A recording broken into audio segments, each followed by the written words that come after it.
we go on a cold day in Pittsburgh, Pennsylvania. And a great matchup, old school style, interconference. The Dallas Cowboys at 8-4 against the Pittsburgh Steelers 9-3. And now welcome to the broadcast booth, everybody. I'm Joe Buck. That's Troy Aikman. Pam Oliver's coming right up. Playoff picture here at the end of the season, toward the end of it. The Dallas Cowboys in that dogfight for a wild card spot. While the Steelers are a game up in the AFC North. And Troy, for Dallas, the storyline pretty simple. They have to come in here and take on the league's best defense without their best running back, Marion Barber. And that's a significant loss, as we know. The good news for Dallas is Tony Romo. He is healthy. He's been playing great. And when you look at Dallas, you know, a lot of discussion amongst the coaches and the players as well that they need to develop some toughness. Well, I can tell you this, if they're able to come in here on the road against an outstanding Pittsburgh team, I don't think anybody's going to be questioning their toughness any longer. You think about the Steelers, Troy, and what they did last week. They went into New England. They rolled all over the Patriots. And I guess for them here today against the Dallas Cowboys, they just want more of the same. And more of the same is great defense. I mean, this defensive unit is as good as advertised. And you think about this season, each week this unit has shown up and they've played great. They've made the plays when they've had to make them, and they're going up against this team in Dallas, as you said, without Marion Barber. That job got a little bit easier. Yeah, I would say so. And trying to do it on a freshly sodded field. They have new sod here on what is a 22-degree day. Wind chill 9 degrees. The wind whipping through, and down on that field is Pam Oliver. Well, Joe, with these weather conditions, I noticed a lot of Dallas Cowboys running in and out of the locker room before the game, just trying to figure out what to wear. Jason Witten, meantime, told me he has no concerns about falling on this brick of a field with that rib injury. Tony Romo echoed the same thing regarding his pinky. While the rest of us may be freezing, Romo said this is a fall day for him since he hails from Wisconsin. Back to you. All right, Pam, thank you very much. And for Tony Romo, he is not wearing the splint on that broken little pinky. Steelers won the coin toss. They deferred. And so the Dallas Cowboys will start with a football here in a tough place to play against this outstanding Steeler defense.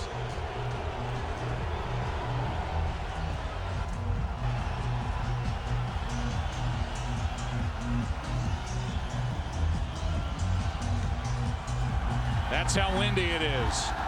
The ball is held for Reed, and this is Adam Jones. Pac-Man on the return. His first week back off the suspension, trying to make something happen for Dallas.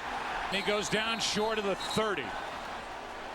Ike Taylor on the stop, a 20-yard return for Pac-Man Jones. His first kickoff return as a Dallas Cowboy, and here comes Tony Romo and this offense. Romo is the top-rated quarterback in the NFL, but we circle TASHARD choice for good reason. It is a huge weapon not there for the Cowboys and Marion Barber. Yeah, and I think that, you know, the first thing you would think about is, well, how well are they going to run the ball? I don't know that they're going to be able to run the ball well, or would have, even with Marion Barber. I think the bigger question is, what's that going to do in their pass protection? They're going to start with a throw, and it is incomplete for Roy Williams.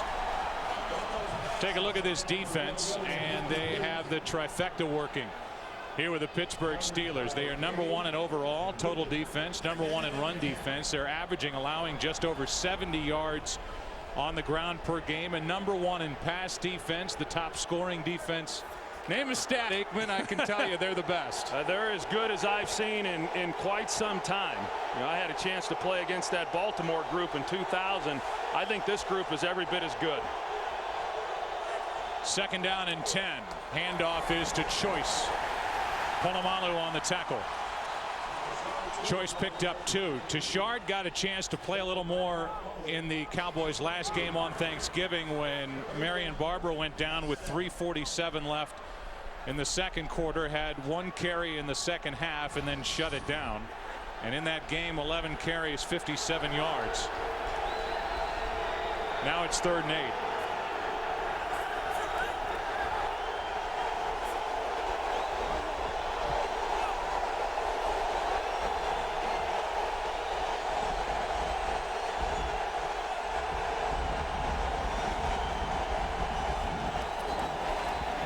Romo A little fake with his shoulders, and he's picked off Polamalu another. 7 on the year. And interceptions in 4 straight games. He made that look easy, didn't he? I don't know if there was some kind of miscommunication with Tony Romo or Terrell Owens, but clearly Romo expected Owens to stay on the move, and he shut it down. Troy Polamalu got a great break on it, read the route, and I think Terrell Owens saw Polamalu moving to the outside and just figured that Romo would not be throwing it then in his direction. For Polamalu, he leads the league with now 7 picks. He has won in 4 straight games. And for the Steelers, 14 interceptions as a defense.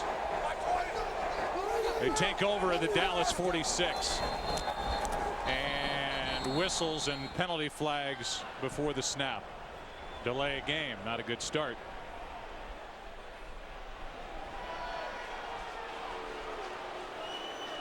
Alberto Riverone's microphone not working. Not a good start. And it's 1st and 15. That's not a good way for T.O. to have his first series go on his birthday, is it? No, that's not a good start for anybody, birthday or no birthday. And so Tony Romo and Jason Garrett trying to figure out a way to do better next time at it. It's 1st and 15, Pittsburgh. Handoff is to Willie Parker, nothing. And I'll say this, and you and I talked about this before the game. You can say all you want about Marion Barber. You can talk about the offensive weapons that the Dallas Cowboys have with T.O. and obviously Jason Witten and Roy Williams and Tony Romo directing traffic. But in my mind, if Dallas is going to win this game, they're going to have to win the game with their defense. Well, and I would agree, because they've got to be able to keep the score down. I mean, if you look at any team that has played against Pittsburgh, for the most part, they're not going to score a lot of points unless the offense for the Steelers is turning it over. So they're very reliant then on this defense for Dallas. Here is one nearly picked by Newman as he stepped in front of Santonio Holmes.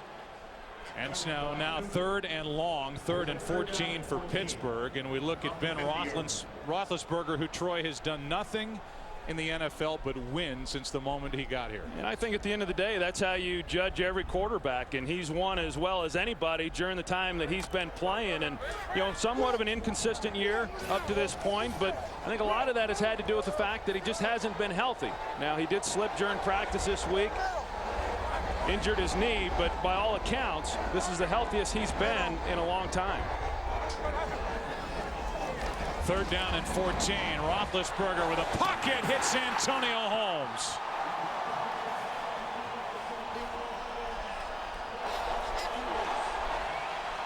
.22 yards on 3rd and 14.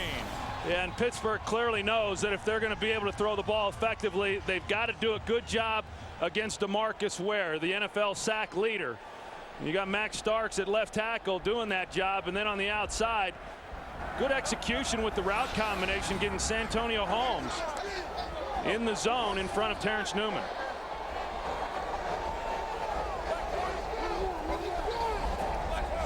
First down at the 27, and Willie Parker trying to get to the edge, cannot. Brought down by Anthony Henry, no gain. Talked about using Henry at the safety spot at times as this season grinds to the end, and you look at this 3-4, and we highlight Brady James, who's got the radio helmet. He is having one of, if not his best year ever in the NFL.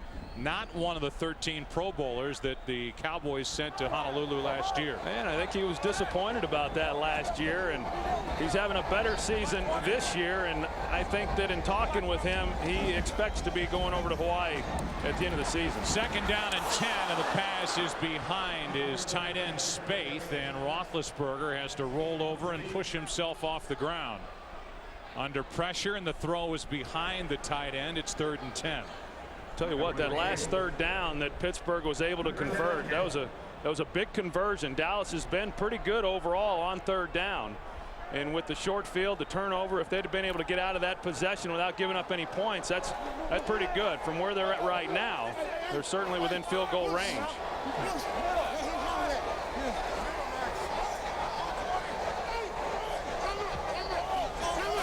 And a a timeout by Dallas. Orlando Scandrick, the rookie, called for it. So not set right defensively. Dallas takes a timeout.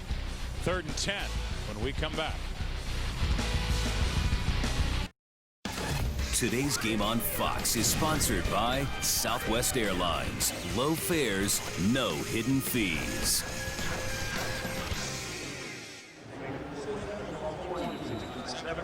Orlando Scandrick, Troy, the rookie, called the timeout. Yeah, because you can see that Hines Ward right here is uncovered, and he's trying to get some help, and that was Pac-Man Jones who was lost. You know, we all know that he has missed the last 6 games and did not get over to line up there on Hines Ward.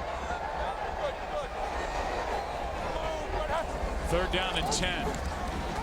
Pass is broken up, and there's Adam Pac-Man Jones back into the lineup. Lima Swede, the rookie, the intended receiver. And now on this cold, very windy day, a 45-yard field goal try will be forthcoming from Jeff Reed. It will not be automatic, and a good play by Adam Jones. Yeah, it looked like Ben Roethlisberger got what he wanted, and just a ball that got away from him a little bit. The wind is a little bit of a factor today, but had he been able to get that ball out in front of Swede, I think they had a chance for a completion.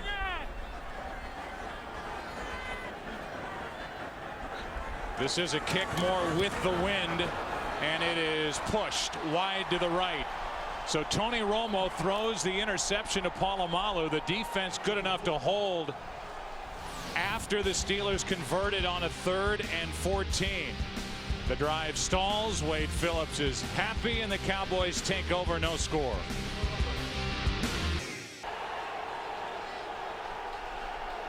Romo threw his 9th interception of the season. The first possession. Cowboys start with it at their own 35 and hand to TASHARD Choice. And Choice picks up 4. We go down to the field and Pam Oliver. Well, Joe, just a little bit more information about Marion Barber. Speaking with Jerry Jones before the game, Jones said he was very, very surprised when Barber announced on Saturday that he could not go, that he would not be able to help the team. Jones said he thought that that dislocated toe was healing well, but as it turns out, that toe injury is apparently causing other problems with his leg. Back to you. All right, thanks, Pam. So now it's TASHARD Choice, the rookie, and 4th round pick out of Georgia Tech is Romo. What a good play by Casey Hampton. The nose guard back there knocked it down. Let's go to Kurt for a game break. The first regular season game to be played in Canada, the Bills and Dolphins, and to score the first touchdown, it's the former Cowboy tight end Anthony Fasano on the 20-yard reception from Chad Pennington, and Miami has a 7-0 lead over the home team, Buffalo Bills. Joe, Troy, and Pam. One of the many former Cowboys that Bill Parcells brought with him to the Miami Dolphins. 3rd and 6 here in Pittsburgh.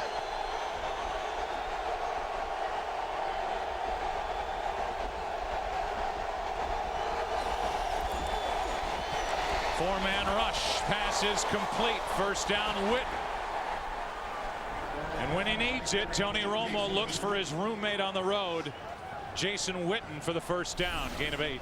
Well, just like Pittsburgh's got to be able to block DeMarcus Ware, the same holds true for Dallas. They've got to be able to do a good job against James Harrison, and they're going to work the line his way. Try to keep him from being a factor. And yeah, you called it, Joe. I mean, Jason Witten, that's the guy who Tony Romo is looking for more times than not on 3rd downs.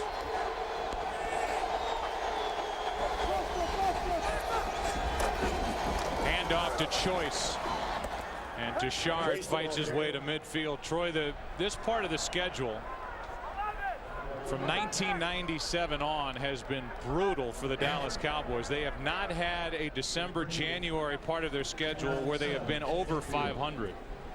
2-2 last year, 18-31 in December and January since the start of 97. Since 03, 10-16. They went 2-2 last year in Wade Phillips' first season. And then lost in the playoffs to the Giants. 2nd and 7. Handoff to Choice, and he falls down before Ferrier can hit him. A gain of only 1. 3rd down coming up. You talk about Dallas's problems in December, Joe. Last year, a little bit misleading. That last game of the season, they had home field advantage wrapped up. They were playing on the road in the last game of the season against the Redskins. Elected to rest their players and lost that game. But there's no doubt, and talking with these coaches and talking with the players, more importantly, who have been around during that time, hey, they acknowledge that they've got to do a better job, and it's not going to be any easier this year with the schedule they have coming up.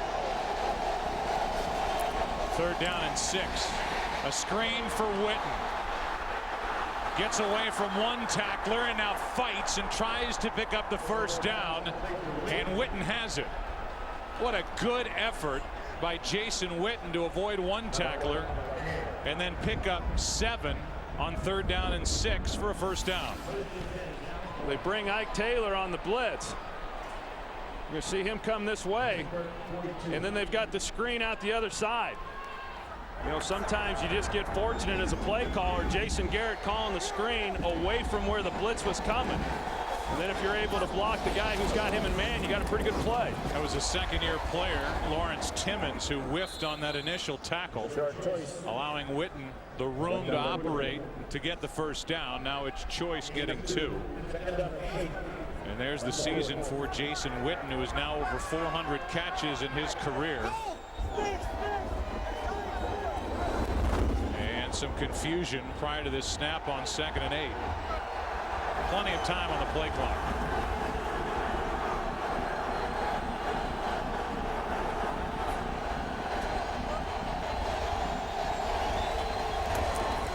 On 2nd and 8, pass is complete to Roy Williams. And forward progress inside the 35, a gain of 6. 3rd down coming up, and on that previous play, Tony Romo has his left hand stepped on by Travis Kershke. So he finally got out of the splint on his right hand, and now he's going to have to put something on his left. And now a timeout is taken by Pittsburgh prior to a 3rd and 2. Dallas seeking the first points of this game. Today's game on Fox is sponsored by Visa. No matter how you prepare for game day, Visa is the way to go. By Sprint, join the Now Network. And by the 2009 Cadillac CTS. You can say what you want, but if you say what you want, you gotta do what you gotta do right now. Team on 3. 1, 2, 3.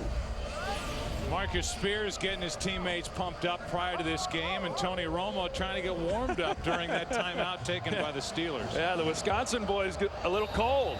I was wondering why he's not wearing the sleeves, you know, and he said, this is a fall day, as Pam reported. You know, he's over there trying to warm those arms up. Mr. Wisconsin is cold. By the way, it'd be a 52-yard field goal from here. This could be 2-down territory for the Cowboys to try and pick up a first down. It's 3rd and 2.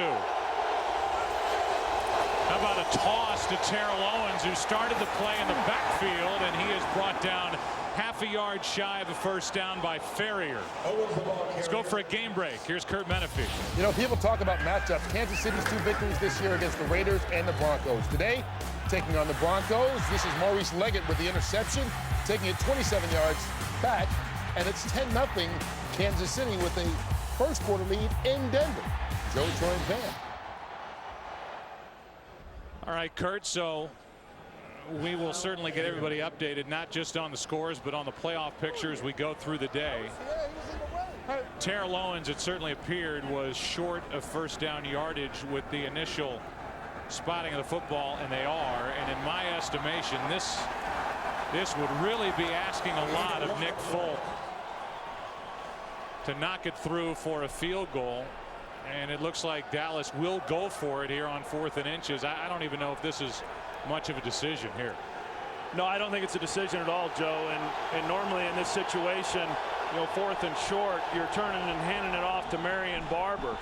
But, you know, do you trust TASHARD Choice in this situation, or do you go with Deion Anderson or a quarterback sneak, or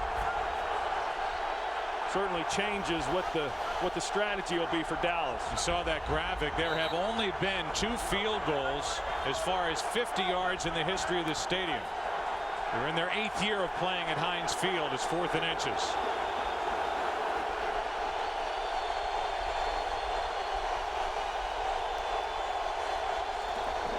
Anderson, the fullback, won't get it.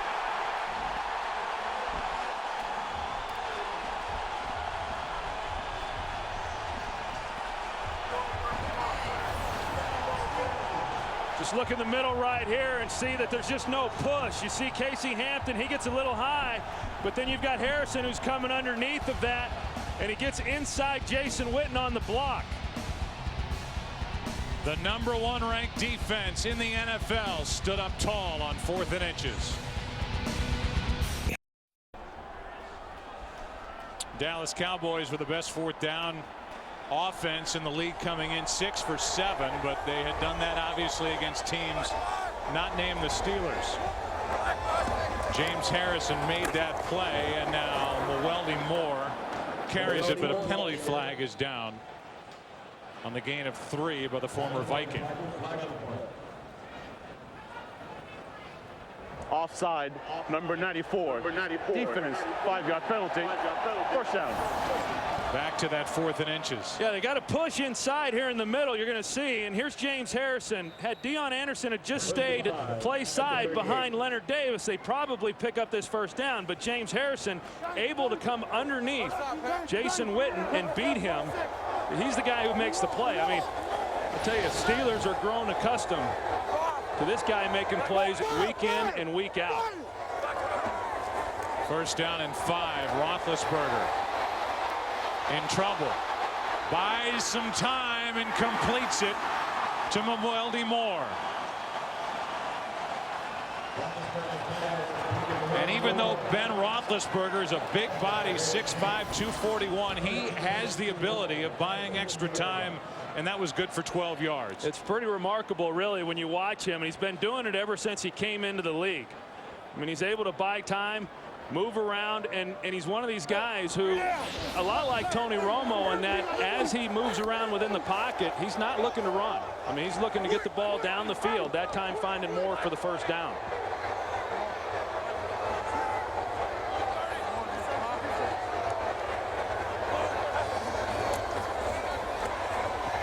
First down. There he is again, Mwelde Moore. He gets 11, a first down. Here's Kurt with a game break. Every year Bradshaw picks the Cardinals as his surprise team. This year he could be right. Kurt Warner hooking up with Larry Fitzgerald. 12 yards on the score. They lead the Rams 14-0. An Arizona victory, and they clinched their first division title of any time since they were St. Louis Cardinals of 1975. Joe? Yeah, and it's been a laydown by the rest of the NFC West. Here's Moore to the 35. Picks up 4. Anthony Spencer on the tackle for Dallas. So the Cowboys went on a 10-play drive that took over 5 minutes off the clock, came away with nothing when they were stopped on 4th and inches. And now with under 5 to go on the clock running in the first quarter, here's Pittsburgh pushing it the other way. 2nd and 6.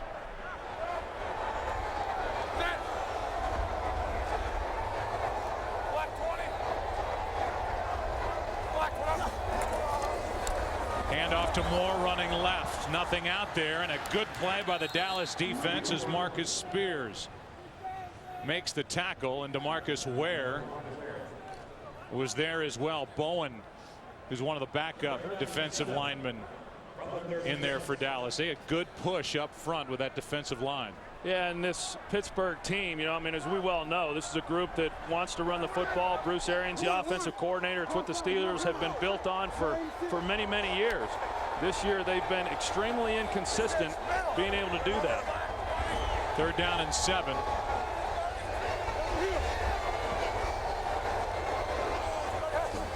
Here come the Cowboys on a blitz. And the pass is incomplete. A flag is down. And the Cowboys hold on that 3rd down play, but will check the marker. Ben doesn't like the call, and right now the Steelers are probably outside field goal range for Jeff Reed. Illegal formation, number 74, offense. That penalty is declined. 4th down. It would be a 54-yard field goal try from here, so Mitch Berger is onto the field, the punter, to try to pin Dallas down deep.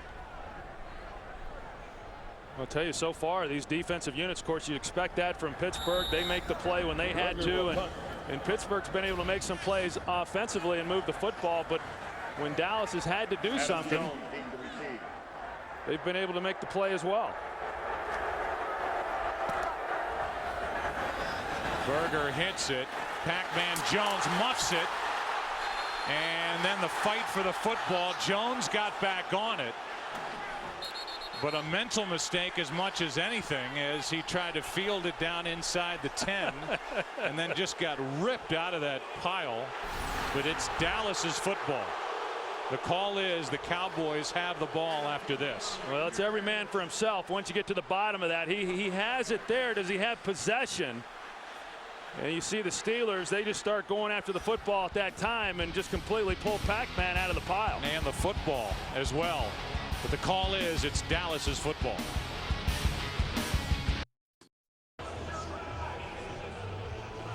They are still looking at Adam Jones down on the field. He initially muffed the punt, got back on top of it. His left arm was exposed. Then at the end of the play, Andre Frazier throws him out of that pile. He got on the ball enough to make sure Dallas keeps it, but in his first game back off the suspension, Adam Jones still being looked at on the field. Will take another break, at least able to sit up, but something wrong with that left arm or shoulder. Back after this.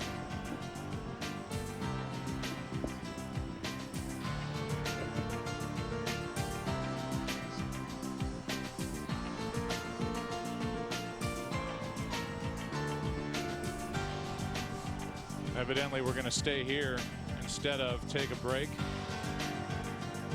And now they get Adam Jones back to his feet, so that gives us a chance to stay here and not take a commercial break. And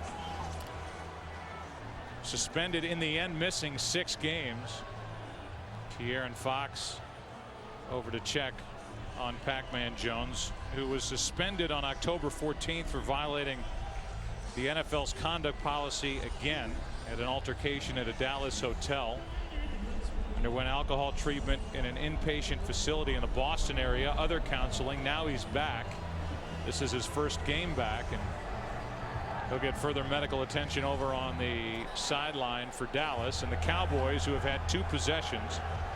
First one ended in a Romo interception. The next one they turned it over on downs. Will start this drive at their own 5. And Troy, that's a bad place to be against this defense. Well, you're not kidding. And the only thing Dallas is thinking about right now is just trying to pick up 1 first down and just give themselves a little bit of room.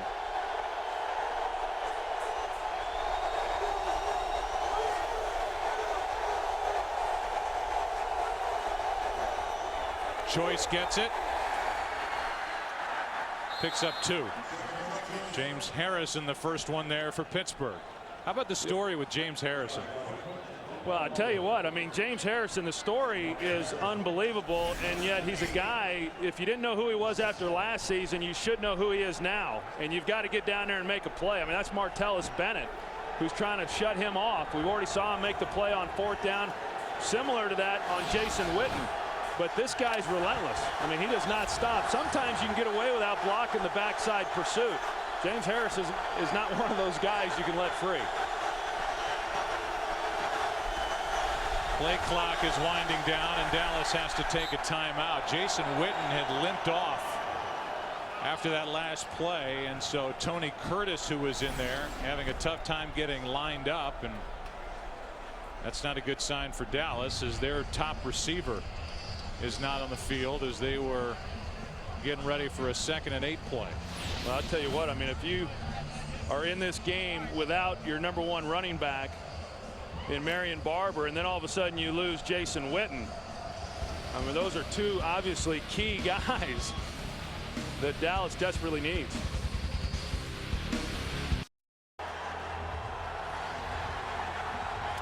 Head coach Mike Tomlin watching his defense deep in Dallas territory. 2nd and 8 for the Cowboys. Play action from Romo. And it's Tony Curtis, the backup tight end. Good for 3. And why was Jason Witten not in there and Curtis there to make the catch? Well, 2 plays ago, number 82 had James Harrison roll up the back of his legs.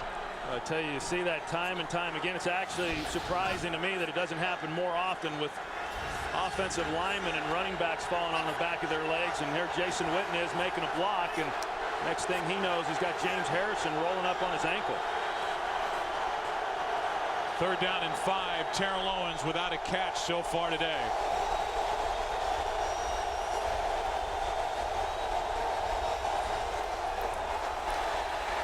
Romo steps up, and the ball comes out of his hand. It's an incomplete pass. Not a fumble, an incomplete pass, and it's 4th down.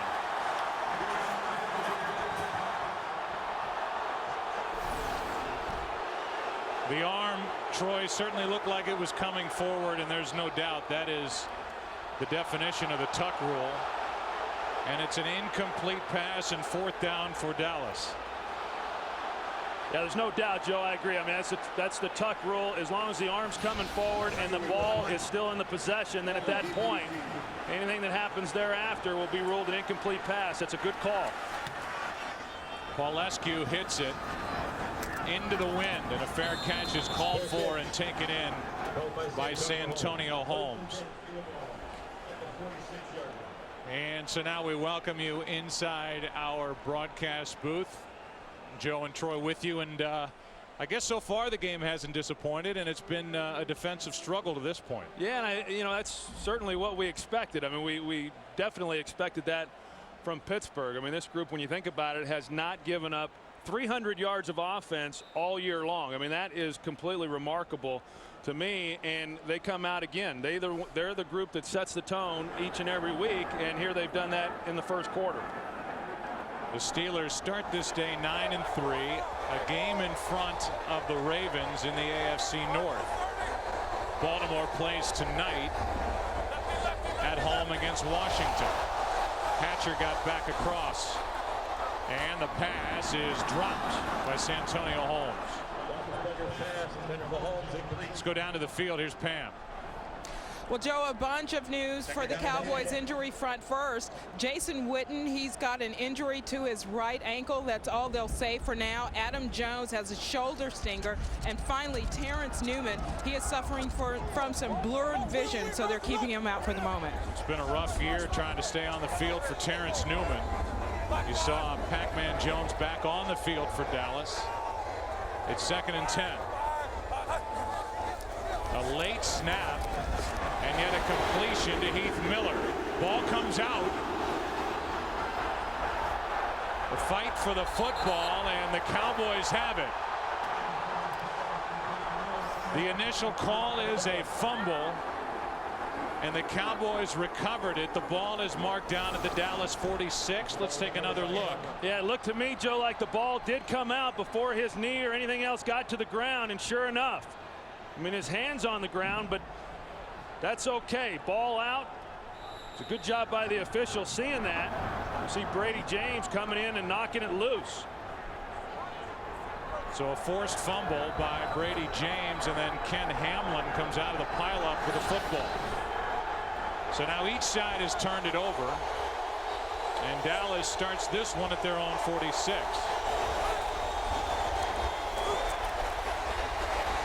Romo underneath, TASHARD Choice, and a decent block on the outside by Roy Williams. A first down as Choice gets 11. And I think that's going to be a real key here for Dallas offensively. You think of Marion Barber when he's been playing, you know, a guy who's caught a lot of balls this year, and a number of them have been the underneath throws like we saw here. TASHARD Choice, not a guy who's caught a lot of passes in college. But a nice play, a nice job really by Tony Romo, not being able to get the ball down the field and then coming underneath and finding him. Under a minute to go, first quarter. Choice gets to the 40, and that's it.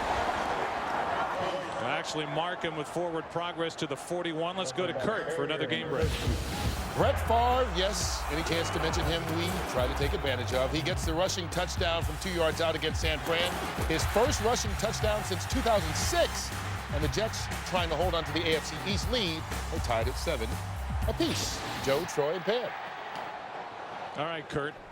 Jets might have their hands full today with the San Francisco 49ers out there, and they're in a 7-7 game, and we are into the second quarter officially now.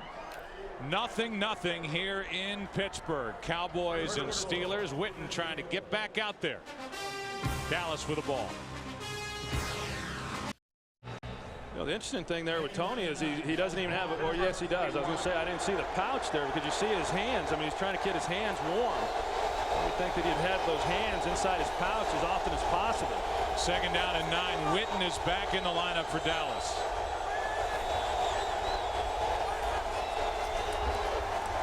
Romo, choice out of the backfield, a nice catch. He rolls forward and he's finally tapped as he gets to the 34 by Casey Hampton, a gain of 7. Yeah. And Casey Hampton, he does a nice job of plugging the middle against the run. But I don't think he's going to do much in coverage. Look at him here at the nose tackle, and everybody was running off, and they were in like a zone dog there. And then Casey Hampton trying to run out. Ike Taylor, who was the rolled corner, but he carried the receiver deep. It's the first time I've seen a nose tackle trying to get out there in coverage in a flat. Cowboys could again be in 4-down territory on 3rd and 2. Just get it away. And Romo had his arm hit as he let it go. Larry Foote ended up closest to him, and now Montre Holland, who has taken over at left guard after Kozar went on IR. Proctor has been replaced by Montre Holland, and now Holland can't get up. It's 4th and 2, and you have to expect the Dallas Cowboys will take another shot at it on 4th down when we come back. Today's game is sponsored by Nissan. When you need it most, Nissan delivers. For attractive lease and finance options, visit your Nissan dealer. By Taco Bell, think outside the bun. By Citizen Echo Drive, fueled by light, it never needs a battery. And by Miller Lite. Reach for the original Miller Lite. Great taste, less filling. Now that's a great thought. 4th down and 2. The Cowboys will go for it as Corey Proctor takes over at left guard.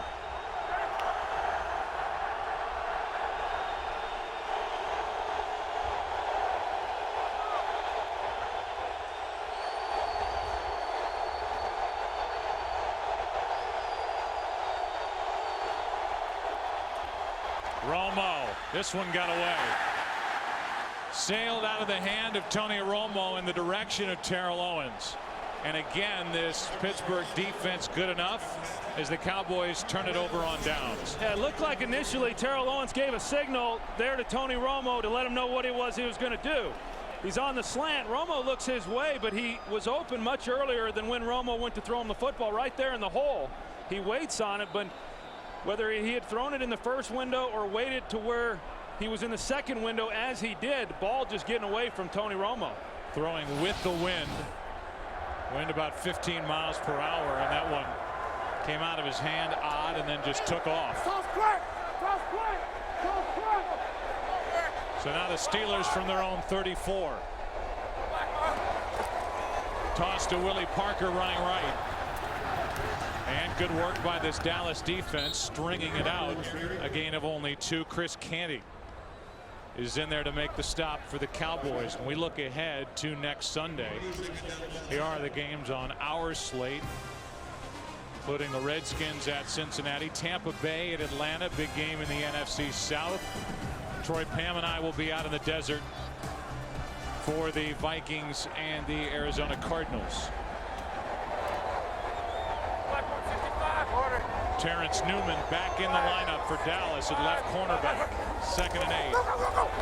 And this one's batted into the air and incomplete. Jay Ratliff, the former defensive end and now the outstanding nose tackle for the Dallas Cowboys, got his hand up. Jay Ratliff has had a heck of a season. Well, he's a little different guy at nose tackle, certainly, than someone across the ball from him in Casey Hampton.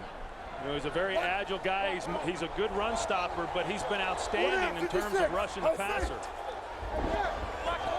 So is that guy, 94, who leads the league with 15 sacks. With his hand in the grass is DeMarcus Ware, 3rd and 8. Roethlisberger throws, and it's broken up. Adam Jones is out there defending against Nate Washington. And we've called Pac-Man's name a couple of times. First game back. He looks like he's in decent shape. He does all right here. He reads the route pretty well. He's able to get to the outside. Nate Washington trying to fight across his face, not able to get there. Not surprising that Pittsburgh is going after Adam Jones because of the layoff. He was a guy who was targeted even prior to the suspension very often. Berger hits it. Ugly punt into the wind. The Cowboys will stay away, and Pittsburgh will tap it at the 34. So back and forth we go. No points yet.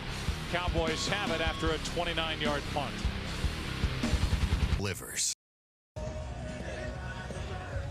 Tony Romo from Burlington, Wisconsin, is defying all rules. Danger, very hot, stay back 4 feet. He's not 4 feet away. No, I tell you what, I wouldn't be surprised if at halftime we don't see Tony Romo come out with some sleeves on. I mean, he's worn sleeves before, and it definitely appears that he's pretty cold out there. Coldest game he's been a part of in the NFL is a 39-degree late afternoon game at the Redskins last year. Here's TASHARD Choice. He gets 11, a first down at the 45. Choice has been good, and we go to Kurt for a game break. Denver's been the best team in the AFC West record-wise this year. They don't look like today against Kansas City. Tyler Thigpen picking up with Tony Gonzalez for a 13-yard score. It is 17-7, Chiefs on top in the second quarter. Back to Joe, Troy, Pam, Artie Kempner, Richard Zients, and just about everybody else in Pittsburgh. You got them all, Kurt. I want you to explain the Denver Broncos to me. I tell you, I wouldn't rule San Diego out from winning that division. Wow. That's because you're thinking with your heart. Here's Choice. Nothing there. Picks up 2. And the first 4 possessions for the Cowboys have resulted in an interception. They've turned it over on downs twice and had to punt once. TASHARD Choice, a 4th-round pick out of Georgia Tech. He actually started his collegiate career behind Adrian Peterson, but transferred away from Oklahoma to get a chance to play. Well, and he's a young guy that they really like. In fact, they compare him a lot with Marion Barber. Very mature guy, very tough running back. He's touched it 11 times already in this game. Romo throws, and this one gets away from him. You know, this is Romo's first game throwing without the splint on that formerly broken little finger on his throwing hand, and it, you know, who knows what effect that has, but we've seen him the last 2 weeks throw the ball better with it on than we've seen him throw it here today with it off. Well, that's true, and it was about 40 degrees warmer than what it is too. That could factor in a little, and wind and all that. And I think that that's really the big thing right now is the wind. Yes, that's somewhat of a factor, but then, you know, those balls come up and they're cold, and they try to do what they can on the sidelines to keep them warm. But, you know, throwing these hard footballs, you know, it's sometimes hard to get a grip on the ball. 3rd down and 8. A blitz from the Steelers, and Romo goes down. The ball comes out.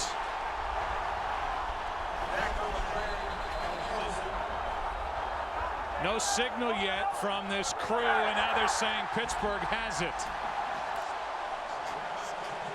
Harrison got there again. He had 2 strip sacks last week. He comes in here. Romo pulls the ball in, and I think it's coming out before the knee goes down. We'll take another slower look at it. Is the ball coming out of the right hand? Tough to see. Tough to see from that angle. Wade Phillips is going to challenge it, and challenge that Tony Romo's right knee was down before the ball came out. pulled it back in. We'll get the call when we come back.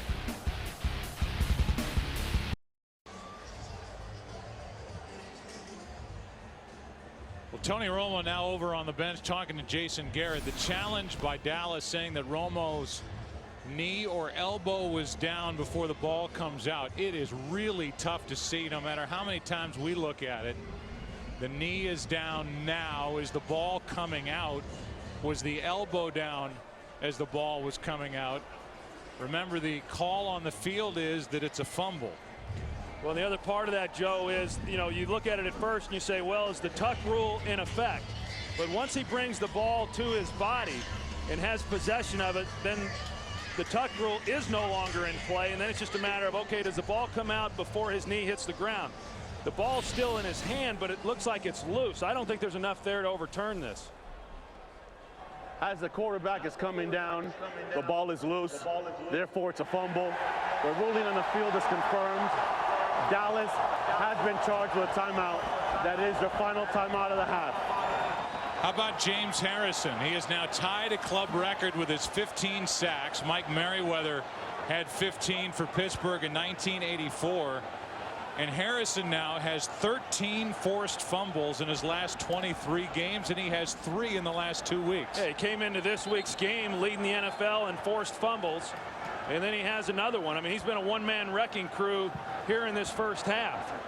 There's been a lot of discussion as to who the defensive player of the year is going to be. I tell you what, from what I've seen, he's got my vote.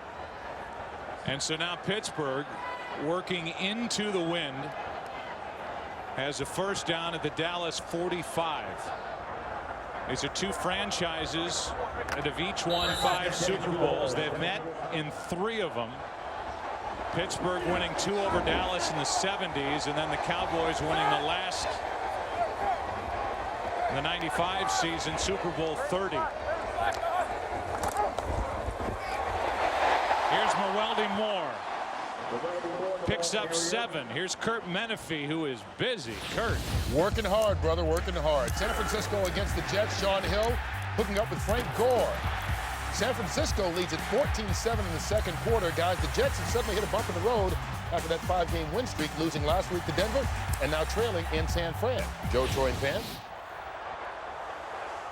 All right, Kurt, and now another Cowboys down. This time it's Keith Davis.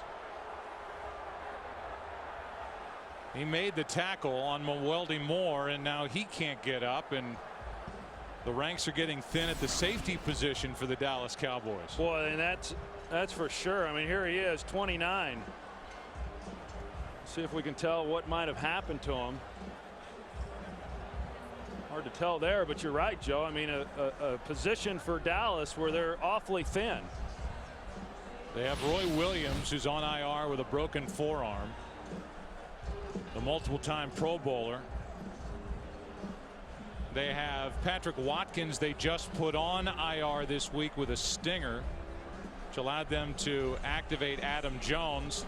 They do not have Courtney Brown active for this game. That may force Anthony Henry to the safety spot. It's 2nd and 3 for Pittsburgh when we resume play.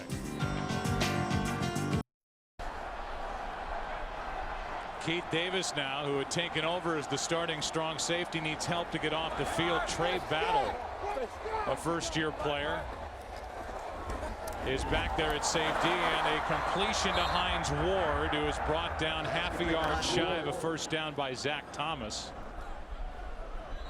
And at different points, the Cowboys have had Pac-Man injured, Witten, Newman, Keith Davis, and Montre Holland. On this frigid night in Pittsburgh, it's 3rd down and 1 for the Steelers.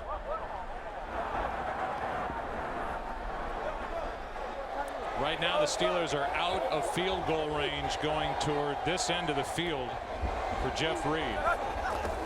So Roethlisberger keeps it and picks up a first down. The ball comes out. Cowboys are saying they have it.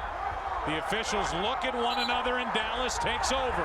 Kind of hard to give it back to Pittsburgh when Brady James comes out of the pile holding it up in the air. I tell you, this is an unbelievable first half with all that has happened. with the turnovers. Both defenses really stepping up and rising to the occasion and making the plays when they've had to. Here they got a short yardage situation, and you see he runs right into Chris Kimoatu, and he does not have the ball secured. I mean, there's going to be contact when you get down there in a situation like that as a quarterback on the quarterback sneak, and that's on Ben Roethlisberger. You've got to be able to protect the football better than that. So now a turnover by the Steelers, and each side has turned it over twice, and Roethlisberger's seems to be in some pain over there as he's holding his hand, and here's Romo. Pass complete to Martellus Bennett. Big number 80, the tight end, is out just shy of the 40, picked up 6. I'll tell you what, the way Ben is holding that left arm, I'm not sure if that's exactly, you know, he had the ball, that's where the ball came out. He was holding it in that left arm, and maybe he got hit, and that's what caused the ball to come loose. Or whether it happened after the ball came out and he was on the bottom of the pile with his elbow. I don't think he paid too much attention to those pictures that were handed to him as he made his way down the bench. Threw him into the bench and went over toward the Heat. 2nd and 4.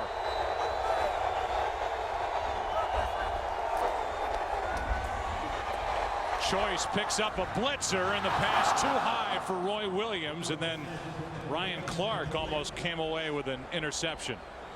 TASHARD Choice picked up a blitzer and showed what he can do blocking. It's 3rd and 4. Well, they had a chance down the field once again to Roy Williams, but a ball gets out, and TASHARD Choice, I mean, that's the big question as to how's he going to do. And James Harrison, if he jumps in the air, I think that's the best thing Choice could hope for. Because if James Harrison lowers his shoulder, he's got the power and the strength to just run right over him. 3rd down 4.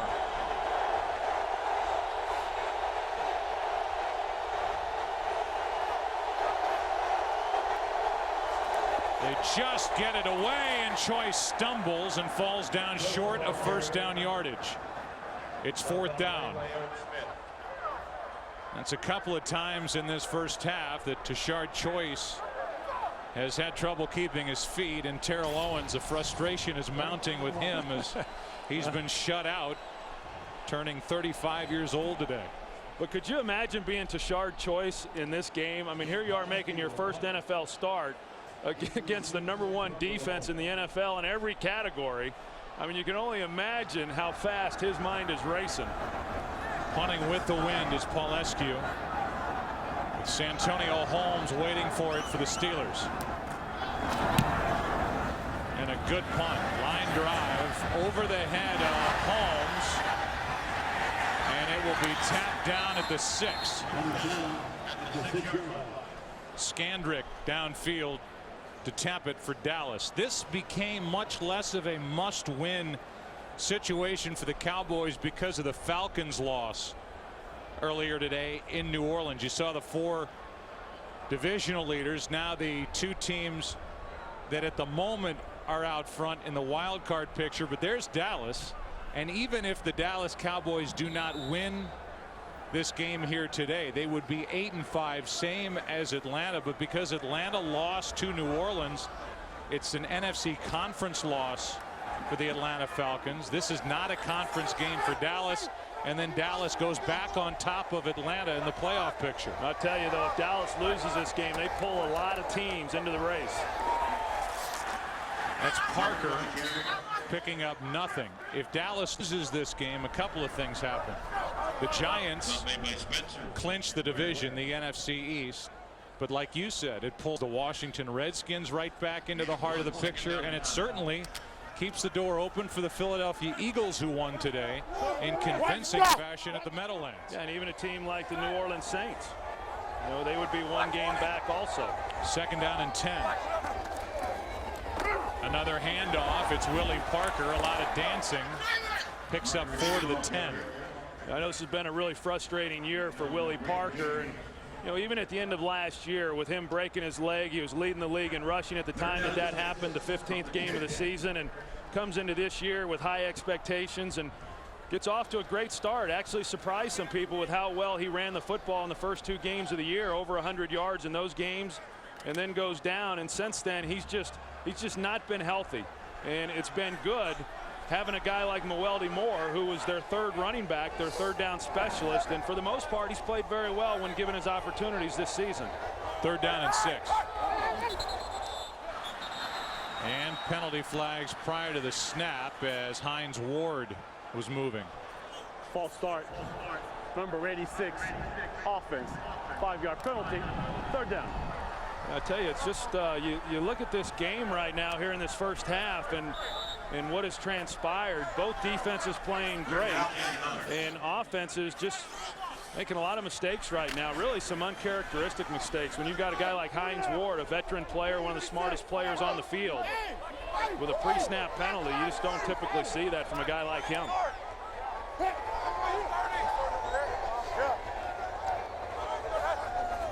3rd and 11 from the end zone. Roethlisberger throws, and it's broken up by Terrence Newman. Got in front of Washington and made a play with his left hand to force 4th down.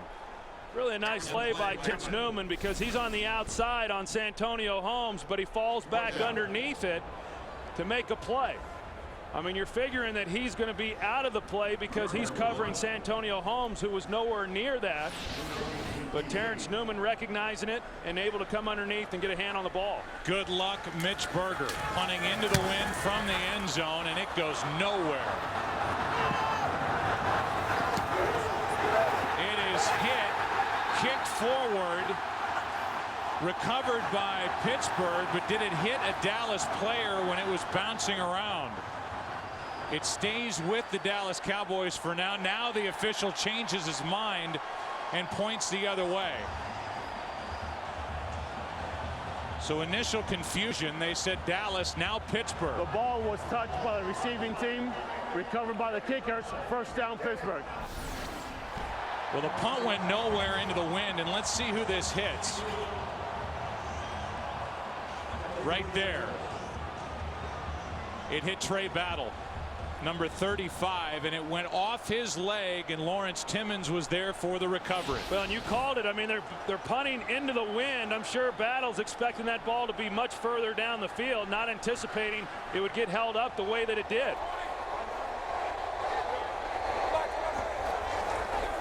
So the Steelers now have breathing room, go deep down the sideline, and the pass broken up by Anthony Henry, intended for Nate Washington. That's a pretty good idea right there, is the kind of arm strength that Ben Roethlisberger has. We saw the punt, just the play before that with Mitch Berger and what the wind did to it. And now they're going to take the ball and get it outside to Nate Washington against Anthony Henry. And Nate Washington is a guy with great speed, and a guy who had a heck of a stretch there on some big plays for touchdowns, and over the last few weeks has not had the big plays. Defense is finally figuring out that he's a guy that can run, and we better get on him.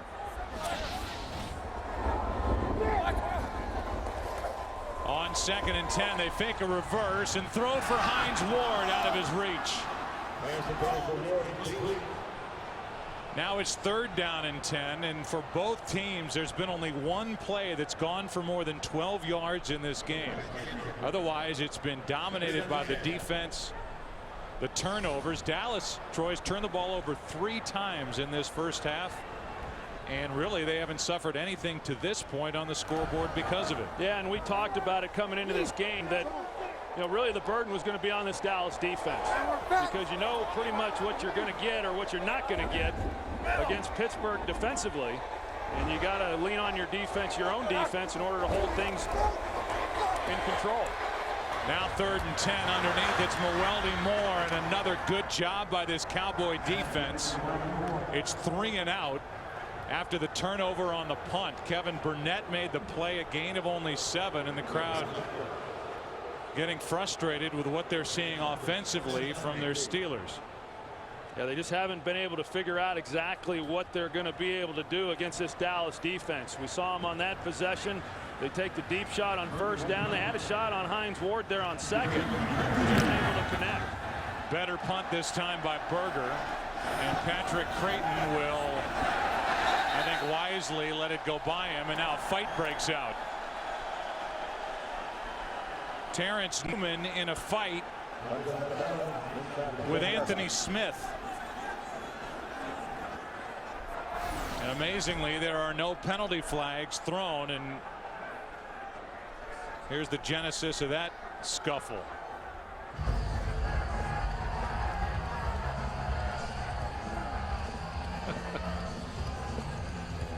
Gives us a chance to look at the playoff picture in the AFC.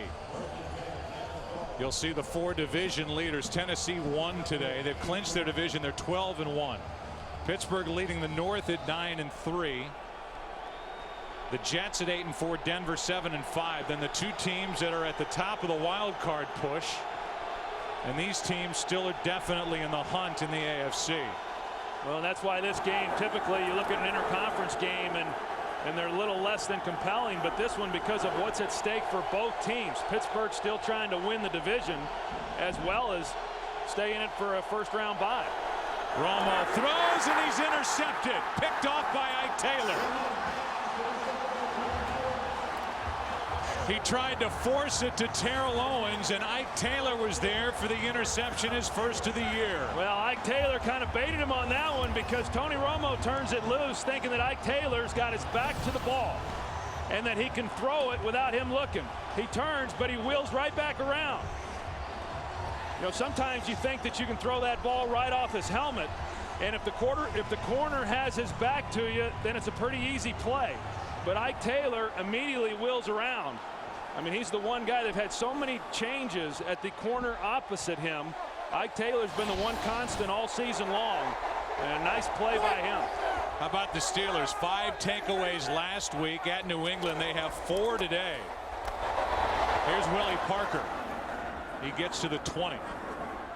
Hey, Ike Taylor last week, he shadowed Randy Moss everywhere that he went. And it didn't always mean that he was in man-to-man coverage against him. Sometimes he was getting some help. Sometimes he was playing zone. But he did a pretty good job against Randy Moss. Some of the plays that Randy did not make were plays because he got in the slot position. But he does a great job on that one.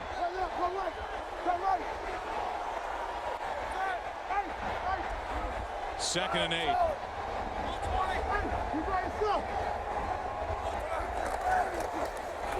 Willie Parker again.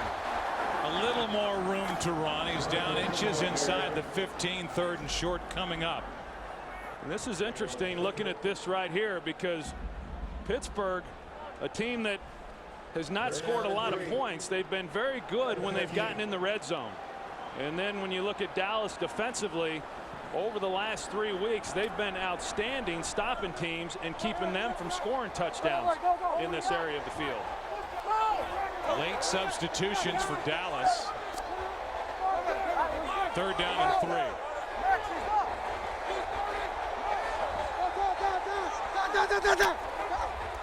Quick throw. It's batted into the air and it drops incomplete. A penalty flag is thrown on the play.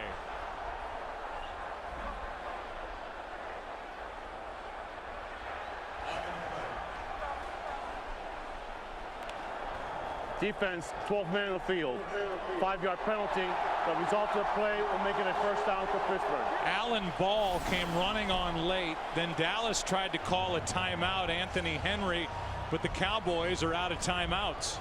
And so that is an enormous penalty because it gives Pittsburgh a first down. That's just poor sideline management over there on the sidelines for the Dallas Cowboys. I mean, here you've got Pittsburgh in a 3rd down situation. You do a great job of stopping them, and then you give them a first down because you've got too many men on the field.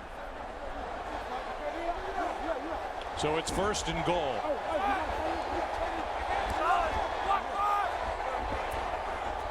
Steelers trying to finally cash in on yet another chance as Willie Parker cannot get away from DeMarcus Ware. And then Terrence Newman on run support came up, a loss of 1. Well, Dallas has great team speed, and Willie Parker is one of the fastest, if not the fastest, running back in the NFL, although that's not the case these days because of the fact he's been overcoming his knee injury. But this is a defense that's very difficult to bounce things on. You think of the teams that have had some success running the ball, generally speaking, they're running them right at it. 2nd and goal.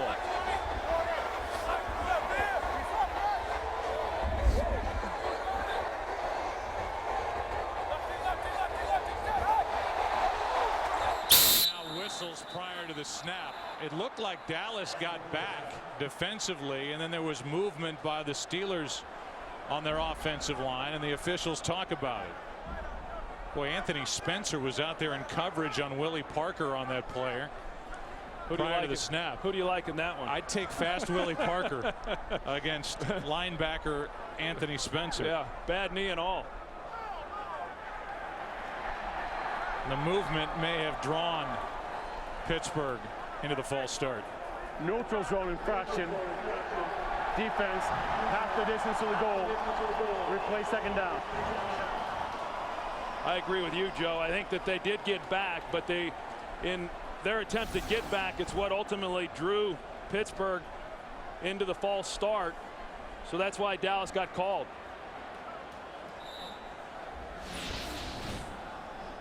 So now 2nd and goal, and the ball is at the 6.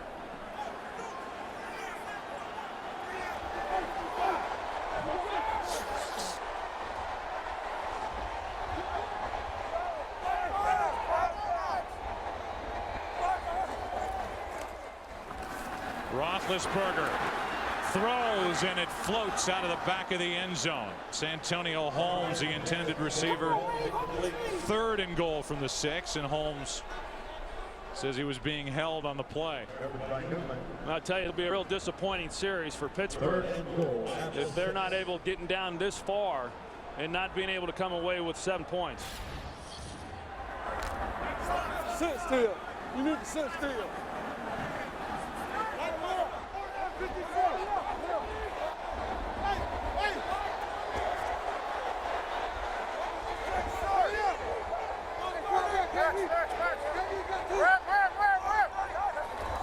Third and goal, quick throw, incomplete for Moore. And now the field goal unit will come on. Canty got his hands up, got a piece of that throw from Roethlisberger. It's 4th down. Yeah, because otherwise they got it to Moore. I mean, the play was executed pretty well. If Chris Canty doesn't get his hands on it, and they are able to get the ball then to Moore, I mean, that's a pretty easy touchdown. I think he got his helmet on it. Roethlisberger hit him right in the helmet. So now a 24-yard try by Jeff Reed, who missed from 45 yards on the other end of the field in the first quarter. And this one is drilled, and we have the first points of the game.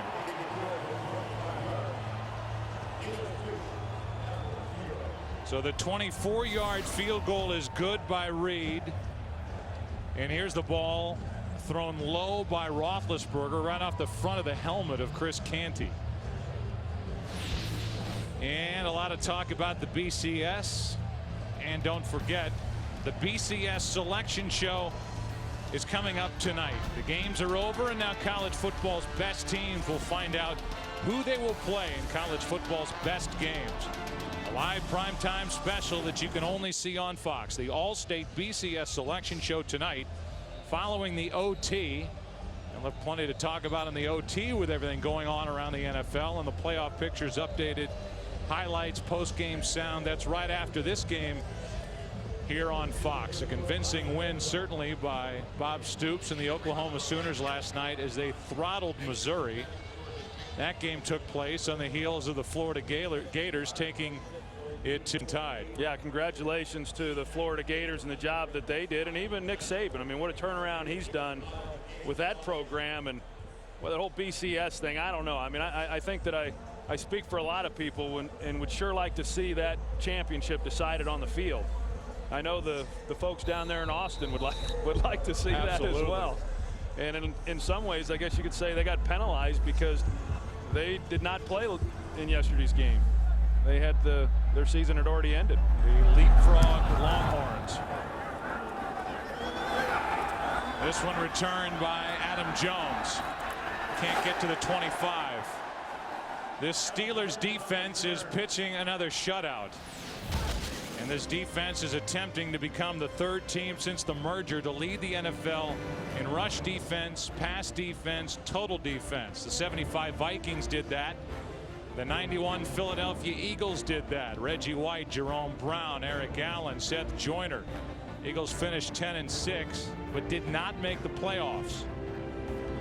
By the way, no team has ever led the NFL in rush, pass, total, and scoring defense since the merger. That's exactly what Dick LeBeau's defense is doing here in Pittsburgh in 08. Well, Dick LeBeau, the architect of this defense, has been doing an unbelievable job in that regard in this league for a long time. Here is Choice on a handoff, and TASHARD Choice is knocked down right at the marker. And they're going to give Choice enough for a first down. So no timeouts remaining for Dallas as they trail by 3 with under 2.5 to play in the first half.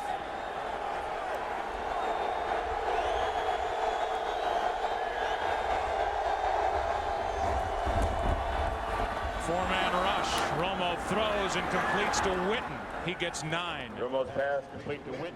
You're going to have to get deep into Pittsburgh territory with the field goal attempts that we've seen so far here today.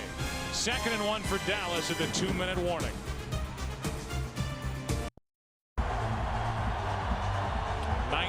Degrees with 2 minutes left in the first half. Dallas down 3-0. Tony Romo playing in the coldest game he's played in his NFL career. 2nd and 1. That's TERRELL Owens. Given plenty of cushion. The handoff is to Choice. The rookie running back has a first down. Troy, if you had told the Dallas Cowboys coming in that they could turn the ball over here in Pittsburgh 4 times in the first half and still have a chance here at the end of the half to get points and be tied or have the lead, they wouldn't have believed you. There's no way. That was a big, as it is with every offense that comes in against Pittsburgh. I mean, the big thought coming in was, hey, we just protect the ball and hang in there as best we can. Here's Witten. What a catch by Jason Witten. He is fearless. With Polamalu sizing him up, Jason Witten just stuck his arms out, and the ball stuck to his hands for 22 yards. And for Dallas, their longest play of this half as Ryan Clark limps off the field. To the Pittsburgh 32. And TASHARD Choice gets around one tackler, and he's down to the 28 with a minute left and the clock still running. Dallas no timeouts. McFadden made that last tackle. And with this much time on the clock, obviously they're still able to work the middle of the field. They don't have to get to the sidelines. Pass is behind Patrick Creighton.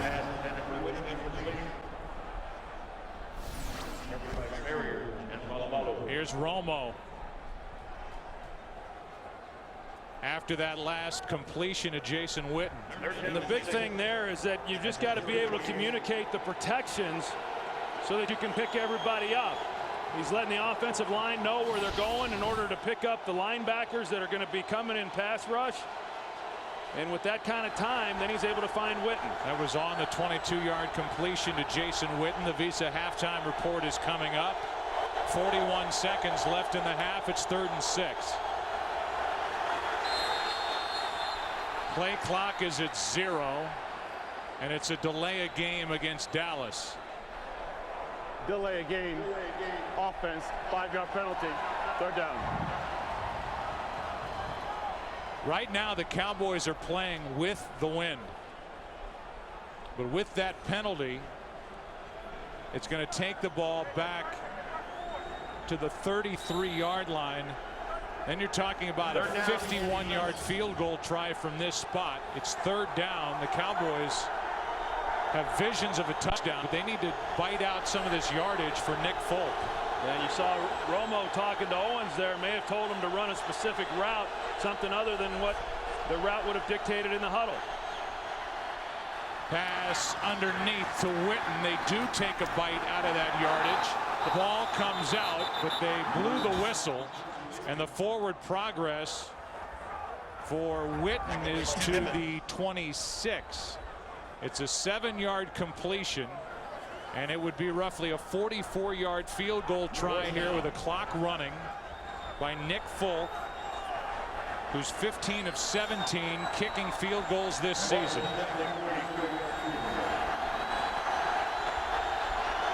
Good snap, good hold. Folk hits it, and just like that, with no time on the clock, The Cowboys have tied this game at 3. Nick Folk is good from 44 yards on this windy, cold night in Pittsburgh. And after one half of play, the Steelers 3, the Cowboys 3. They'll talk at the half. Visa halftime is coming up. We're tied at Heinz Field.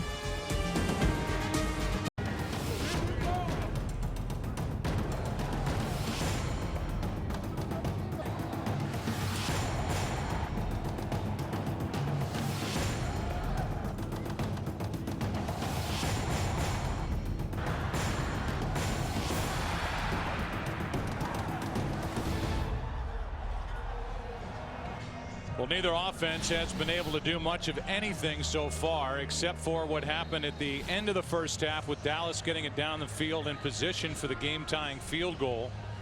Cowboys have turned it over 4 times.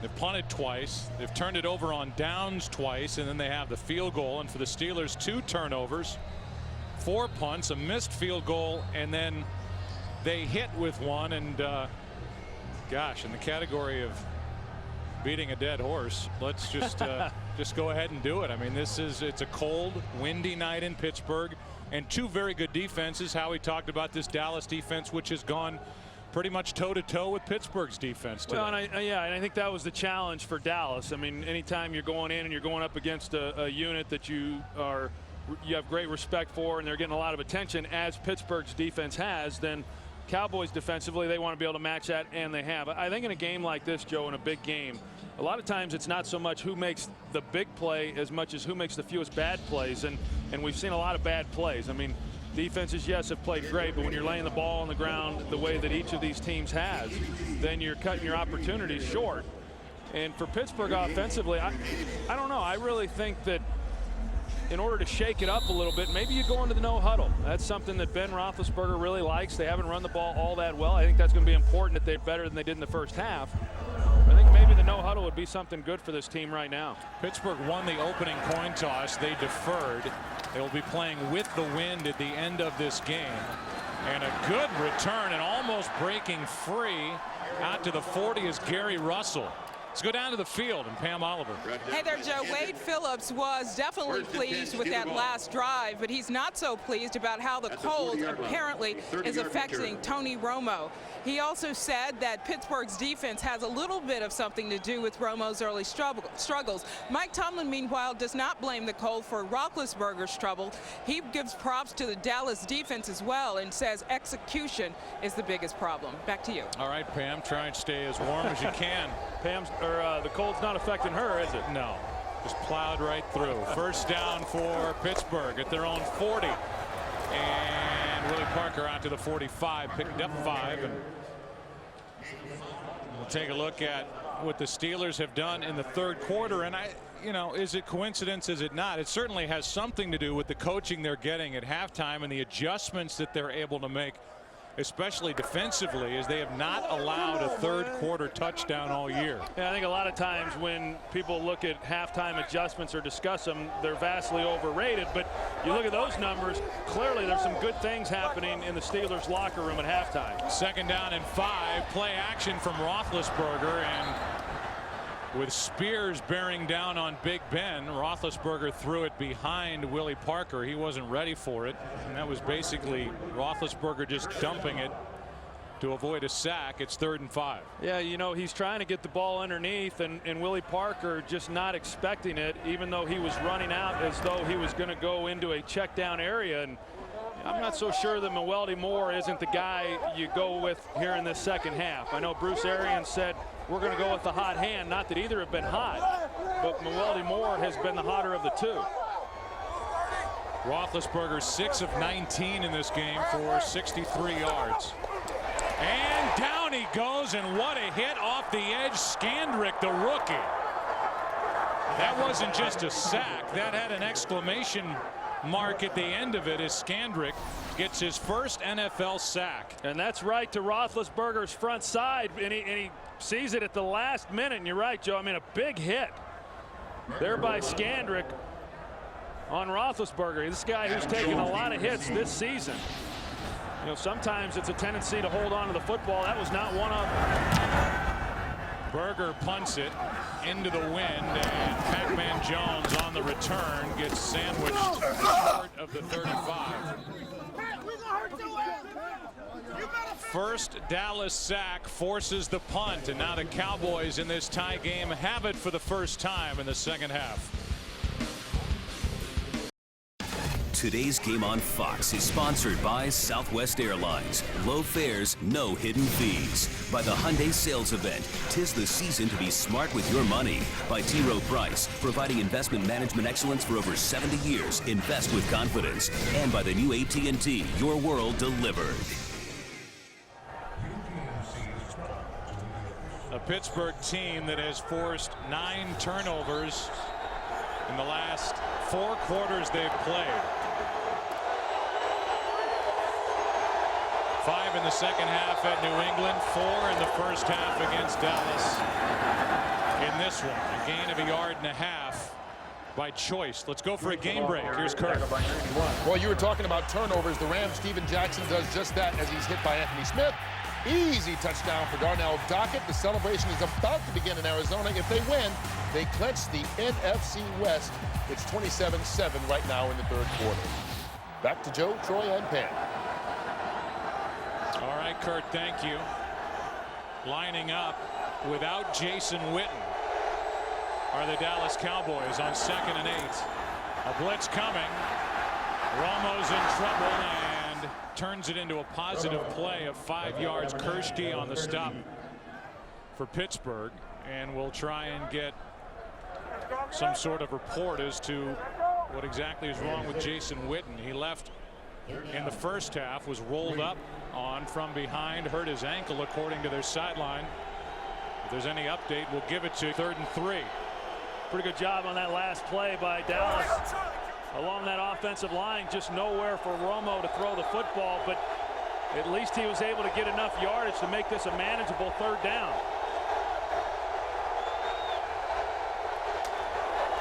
Handoff is to Choice. Big hole right up the middle of this defense.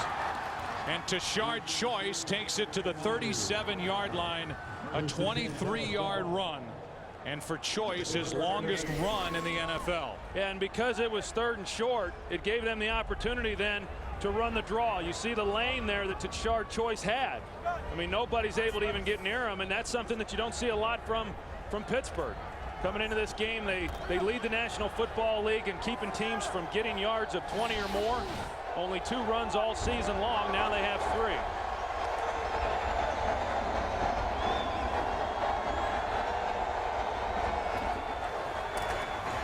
Romo throws, and over the middle. Pass is caught.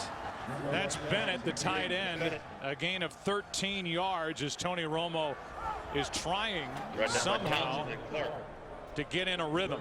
It hasn't happened to this point in the game, but a completion for another 1st down. Yeah, and good protection for Tony Romo. And Martellus Bennett, he was working the middle of the field, and just nobody was picking him up. He was there for a while. Romo could have actually even gotten the ball to him sooner than what he did. From what we understand, Jason Witten is not even out of the locker room for the Dallas Cowboys. Well, his teammates have taken it to the Pittsburgh 25. End zone. Williams nearly intercepted. William Gay was back there defending, and he got both hands, it looked like, on the football. They're fortunate that that ball wasn't intercepted, and I think that was a predetermined throw by Tony Romo because they had Martellus Bennett again. You're going to see Martellus Bennett work the middle of the field. He goes straight up the field, linebacker level. They turn him completely loose. You see this hole right there. But Romo wanted the home run shot. And just fortunate that it wasn't another turnover. 2nd down and 10.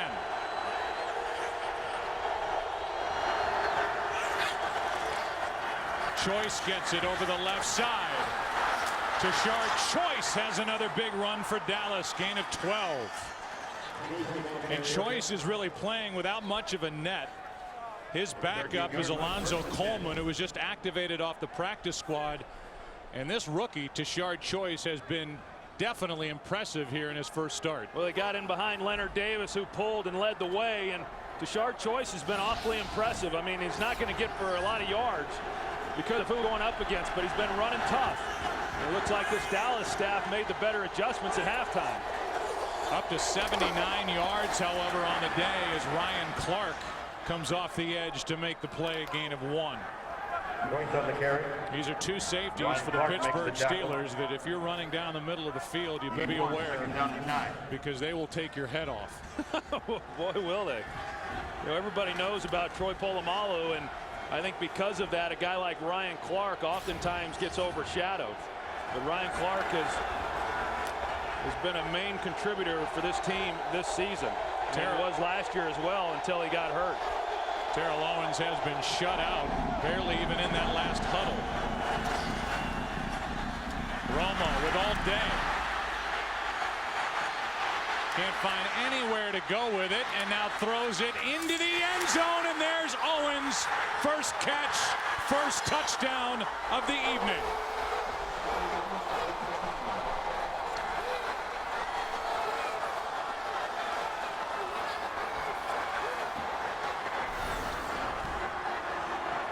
Well, they were going after Romo, and he just keeps the play alive just when you think he needs to turn it loose and avoid the sack. You know, this secondary for Pittsburgh, they're not accustomed to having to cover receivers for 6 and 7 seconds. Ike Taylor there on Terrell Owens. He just got his back to him. He's in a good position with all that time that Romo had. Covered him actually pretty well, but got his back to the ball and unable to make a play. 9th touchdown of the season for Terrell Owens. Career touchdown number 140. He's 4th on the all-time list. And that's the first third-quarter touchdown this Steeler defense has allowed all year. Happy birthday, T.O. He has a TD.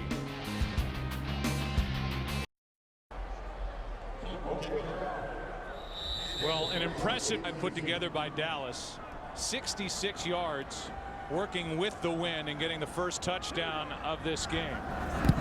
Terrell Owens gets it as Tony Romo kept the play alive, and now Gary Russell on the return for the Steelers out across the 25-yard line. Now it's up to the Steeler offense to try and answer.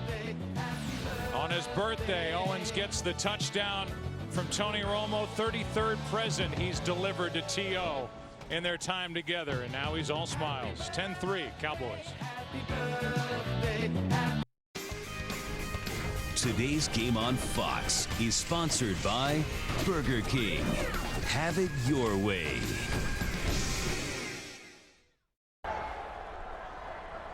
Well, now this Steelers offense has to do something. They've had the ball 9 times. They've gained a first down on just 3 drives, and their longest drive has gone for 31 yards. Down by 7, starting at their own 26.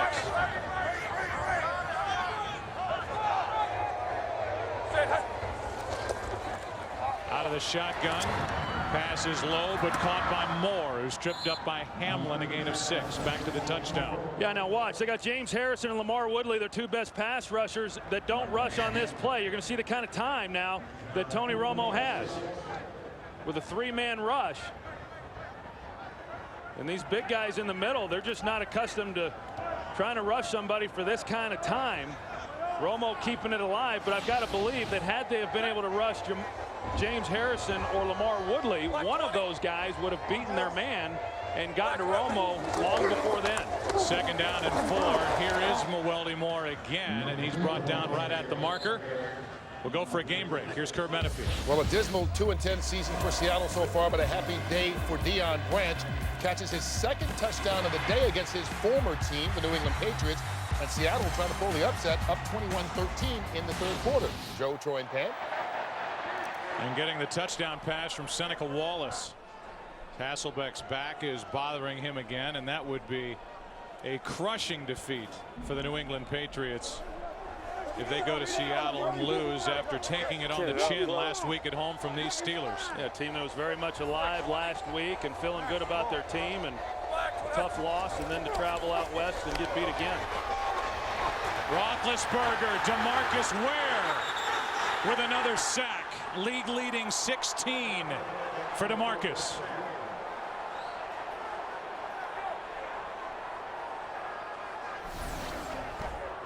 Well, DeMarcus Ware, I mean, he has gotten better and better with each week. He knows how to set people up. He keeps playing. And you got Roethlisberger, who's trying to buy some time, but you're just not going to be able to outrun DeMarcus Ware.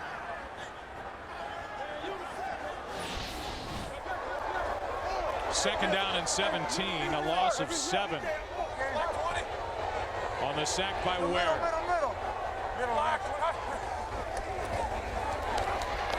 Pass is to Heath Miller, and a good open field tackle by Adam Pac-Man Jones. Gain of 6. Yeah, I got to tell you, I mean, the Cowboys, they'll let them complete that pass all day long. In fact, Brian Stewart, in talking with him the other day, the defensive coordinator, he said if Heath Miller, in fact, we'd like to see Heath Miller have about 6 or 7 catches in this game, because if he's catching that many balls, then we know they're not getting the ball to the outside to some of their big play threats. And they haven't really been able to do much of anything here in this game. Third down and 11.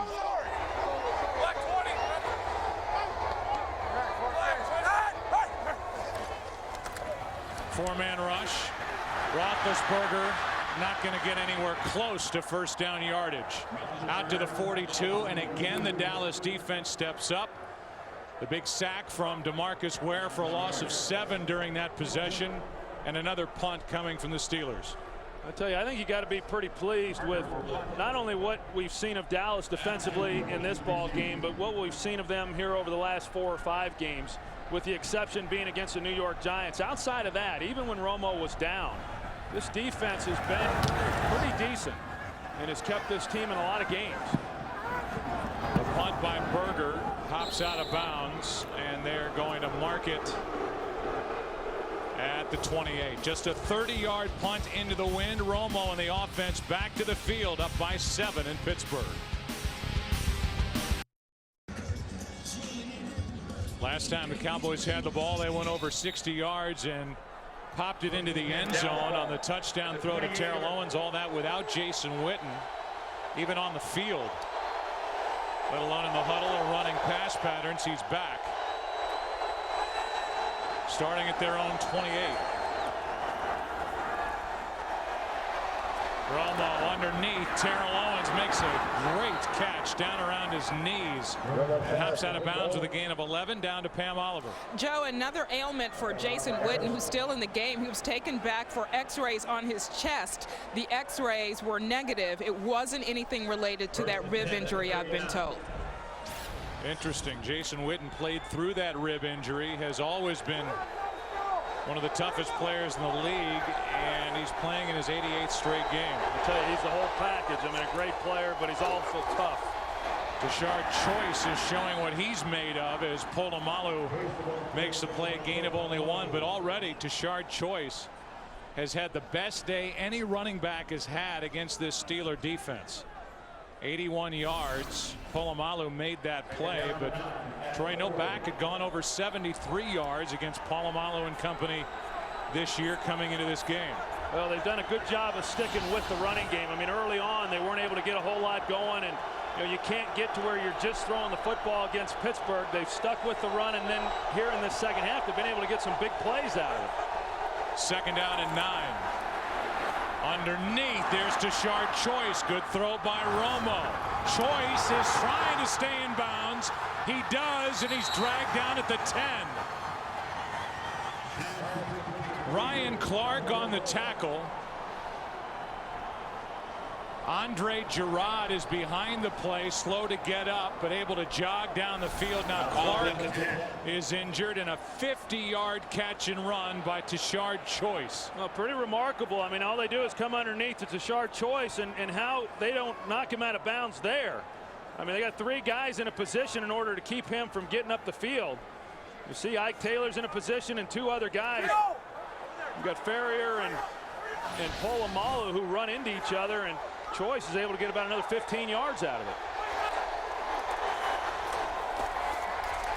Now Romo in trouble, stays alive, throws it left-handed out of the end zone in the direction of Roy Williams. I'm not so sure he wasn't trying to get that ball to him. I mean, he had it in his left hand. I don't think it was just him throwing it away. You know, he's able to escape the pocket, and Roy Williams was wide open. He's trying to throw it to Roy left-handed. I'm not so sure he had to try to do it that way either.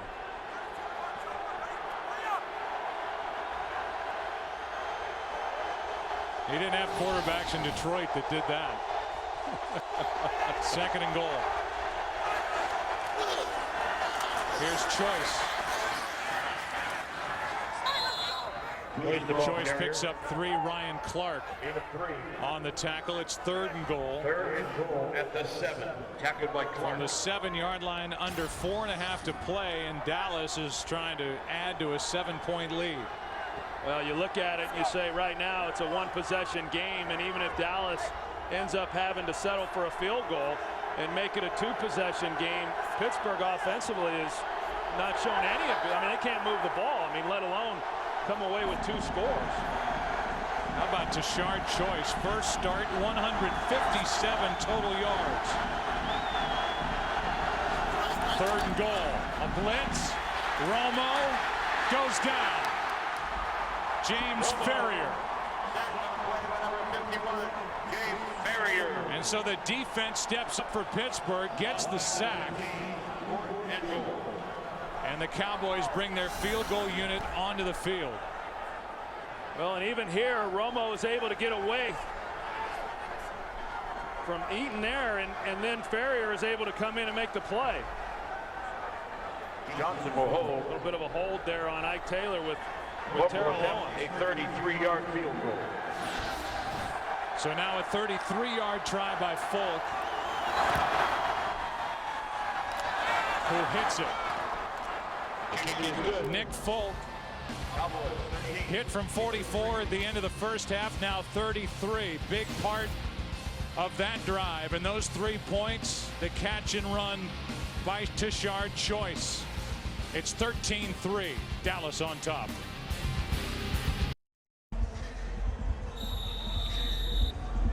What a coming out party, and the first NFL start for TASHARD Choice, 4th-round pick out of Georgia Tech.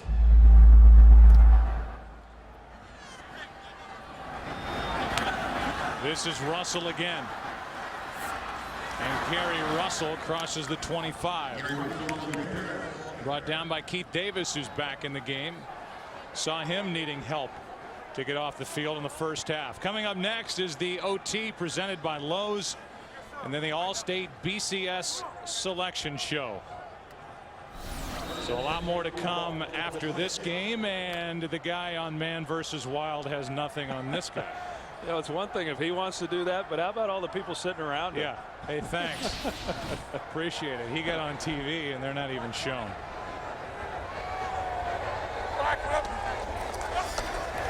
Roethlisberger, down he goes again. This time, it's Burnett. A loss of 6. And this has been an overwhelming effort by a Dallas defense that came in ranked 9th in the league at the start of the day. Yeah, these guys just shoot the gaps right there, and it's just, you know, even sometimes when you've got a man responsible for blocking, it's one-on-one matchups. Who's going to win the matchup? And Dallas up front, and when they brought linebackers as they did there, they're just beating the guy that they have to in order to get to Roethlisberger. The Steelers have just 95 yards of offense in this game. Roethlisberger throws, and what a hit as that ball is deflected, incomplete. And that was Burnett, who just got the sack, drilling Heath Miller, and Ratliff almost got the interception. How'd it sound?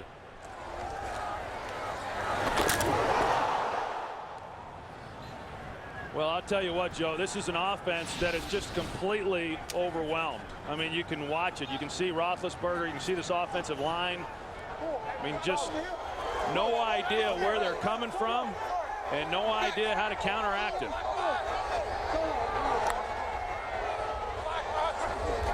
Third down and 16. Roethlisberger going to air it out, hoping. Santonio Holmes. Exactly what the Steelers needed against Terrence Newman, 47 yards. You know, Terrence Newman gives him a big cushion right from the start, but you're going to see Newman peeks inside. Watch him as Santonio Holmes right there.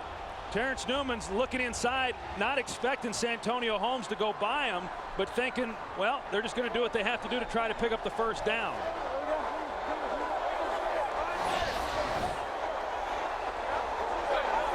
A huge third down completion by Roethlisberger.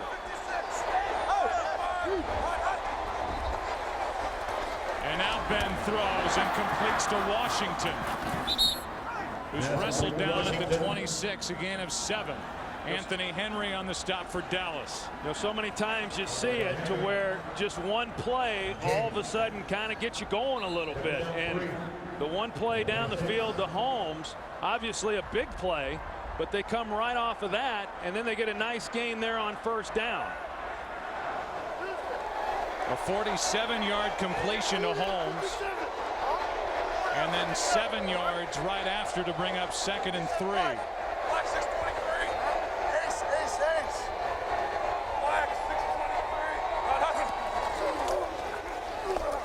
Handoff. Moore.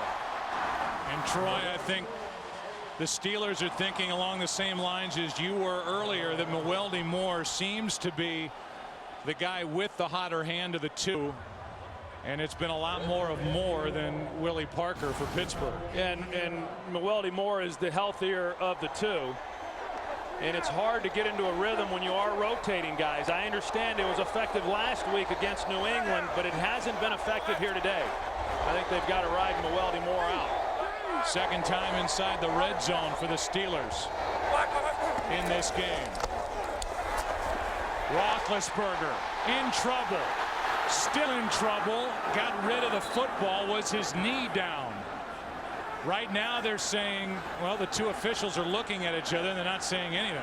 Yeah, I thought his knee was down, Joe. I did too, but they're not making any indication. Here's the call. Just a heck of a job for him getting out of the pocket. And gets the ball to a line scrimmage. 2nd down. But that's not the question. The Cowboys are asking their sideline, the defensive players, to throw the challenge flag, saying that Roethlisberger's knee was down before he got rid of that pass. And there goes Wade Phillips, and he's going to challenge it. And I think he'll win the challenge. Jason Hatcher was on his back, and Roethlisberger's right knee, it appeared, was on the ground before the ball left his throwing hand. So Roethlisberger just did a good job just getting out as far as he did. Dallas is reviewing the previous play. But there's no question that his right knee there is on the ground prior to him letting go of the ball. So Hatcher was there, and at the end of this challenge may get a sack. Burnett has a sack on this drive by Pittsburgh. The big 47-yard completion to Santonio Holmes, and as you said, Troy, you wonder if that's going to be the spark for this Pittsburgh Steelers offense, because to this point we came in talking all about the Steelers defense, but it's been the Dallas defense that's been more impressive. Which has been a little surprising, to be quite honest with you. I mean, not taking anything away from Dallas defensively, because as I've said, they've been awfully good, but I think we both expected Pittsburgh to be able to run the football a little bit better than what they have, maybe create a few bigger plays. But you know, Roethlisberger just has not gotten any protection. I mean, sometimes you can say, yes, he'll hold on to the ball and he'll absorb some of those sacks and it'll be his fault, but I don't really think that's been the case. I mean, he's been fighting for everything he's gotten when he's dropped back to throw. So this is going to be an interesting challenge here, and Roethlisberger is to the sideline to talk about it. Here's another look at it. It certainly looked like Hatcher had Roethlisberger down. His knee was down. Ball is in his hand. Should be a sack as opposed to an incompletion.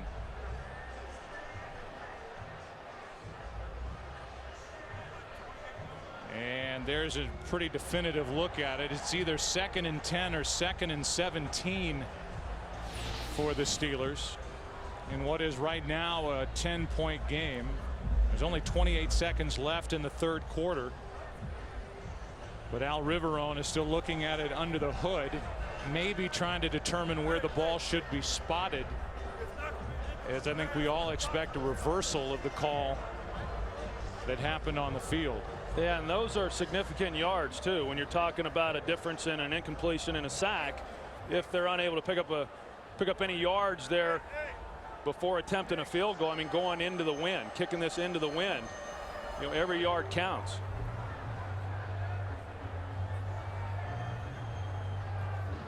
So I would imagine with the length of time that Riverone has been under the hood that the call would be reversed, and the question is, where is the ball going to be spotted? As we have it, it will be 2nd and 17 as opposed to 2nd and 10 with 28 seconds remaining in this third quarter, and we'll help you out. And you could say what, 26, 27 yard line.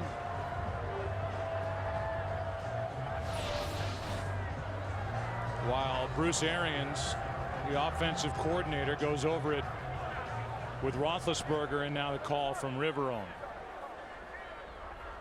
The quarterback was down prior to releasing the ball. He was down at the 26-yard line, therefore 2nd down. So it pushes the ball back to the 26. And you see what's happened against the NFC East. 4 games against the NFC East. The Steelers have been sacked Roethlisberger 23 times, 4 times today. In the 9 other games, just 17. Sorry. Hold.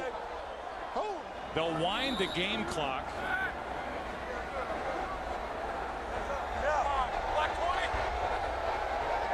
And it's 2nd and 18.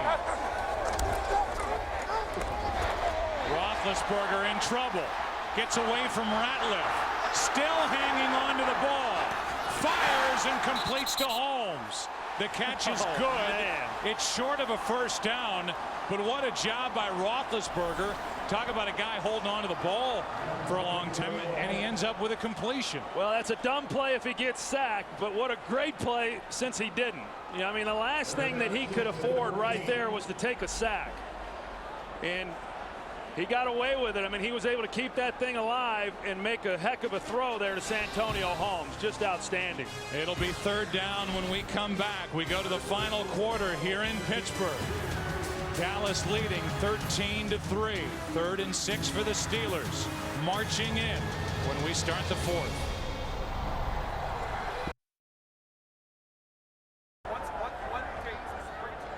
Now the Steelers will be working with the wind for the final period. They trail by 10, 3rd and 6, and the ball is at the Dallas 14. They've been looking and working on Jay Ratliff, who missed on that sack moments ago before the completion of Santonio Holmes.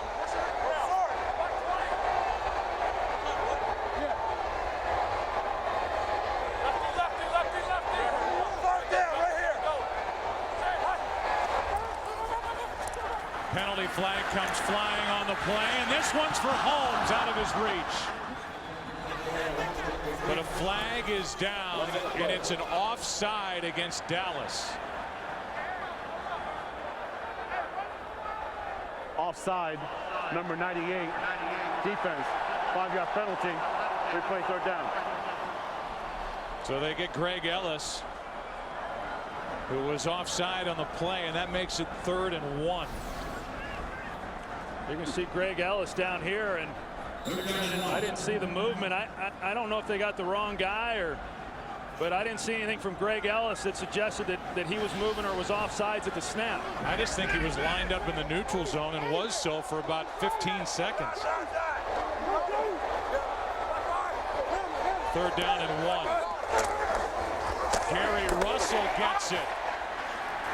What a time for his first carry as he picks up a 1st down with a gain of 4. You know, what a huge penalty. Earlier in the game, they had 12 men on the field, which kept the drive going, and then to be able to force Pittsburgh to have to try to settle for a field goal. I don't know if that's Zach Thomas that's down right there. It sure looks like it. But then with the offsides there on Greg Ellis, it makes it 3rd and 1, and they keep the drive going. So instead of going for the field goal after the incompletion, the 1st down, 1st and goal when we come back. Today's game is sponsored by Subway, home of the famous always made fresh $5 footlong. By Lowe's, for all your home improvement needs, Lowe's. Let's build something together. By Budweiser American Ale. Discover the robust flavor of Budweiser American Ale. And by the all-new 09 F-150. It's not just a new truck, it's a new F-150. Steelers converted on 3rd down. They've done that twice on this drive. Now 1st and goal, and Willie Parker picks up a 1.5 yards.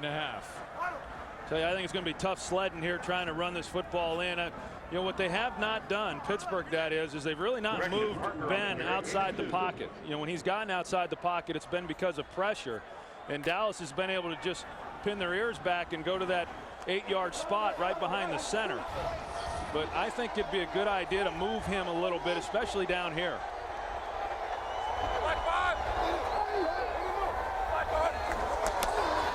2nd and goal, Willie Parker. Marcus Spears on the stop as Parker got to the 1, a gain of 2. It's 3rd and goal. And this gets interesting, assuming that if Pittsburgh does not score here, you know, what they would decide to do. I mean, obviously, you have to kick the field goal here and make it a 1-possession game. But, boy, I think you'd sure be tempted to go for it on 4th down. It'd be interesting to see what Mike Tomlin would ultimately decide. Russell is the tailback on 3rd and goal. Play action. Pass complete, and the tackle is made by Hamlin. That's Corey Davis, the fullback. And now here is the decision. It's 4th down. The ball is inside the 1 with the Steelers trailing by 10. Yeah, I don't think they got any more closer to the goal line, though, on this possession or on this catch. You know, good job there by Ken Hamlin, just not allowing him to get his shoulders turned up the field. Pittsburgh will go for it. Yeah, and I don't like the call. I think you got to make it a 1-possession game. Russell brought down, he lost yardage. Davis in there, and Brady James. And this Dallas defense steps up and makes yet another play. So Mike Tomlin decides to forego the field goal try to make it a 7-point game. Tried to pound it in, and the Dallas defense made the play. Brady James.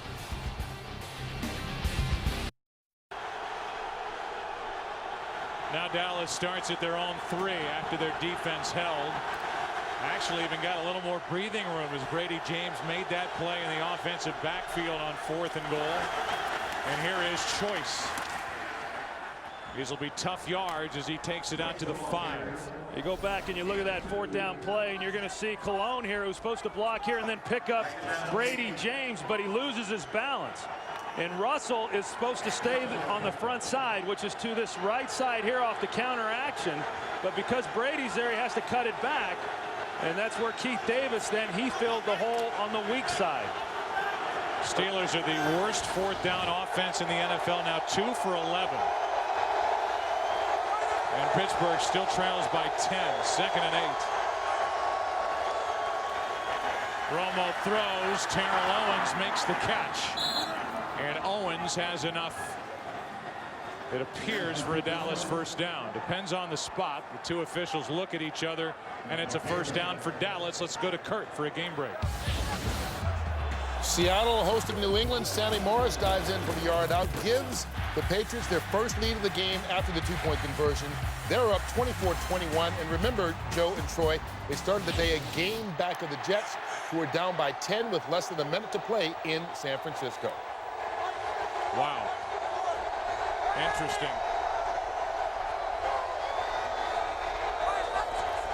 On 1st down, Choice brought down by Polamalu. No gain. The Jets lead the AFC East at 8-4, but they're losing at San Francisco. Right behind them, New England at 7-5. They're now leading at Seattle, and Miami is playing Buffalo. They also are 7-5. Things are getting pretty physical out on the outside. Ike Taylor and Terrell Owens. Terrell Owens going right to the headgear. Should have drawn a flag. Miami beat Buffalo in Toronto. So that's a big win for the Dolphins, as they're now 8-5. AFC East tight at the top. Here's TASHARD Choice. Makes the catch, survives a hit from Brian McFadden. And a gain of 4. Now this becomes a big third down here for Pittsburgh. I think, clearly Mike Tomlin, when he makes the decision to go for it there on 4th down, he knows what the risk is. And if they don't make it, then he's assuming his defense is going to be able to step up and shut down this Dallas offense and give the ball right back to the Steelers offense with a chance to cut it back to a 1-possession game. If the Cowboys are able to get a first down here, obviously they're going to milk a lot more time off the clock. It's 3rd down and 6.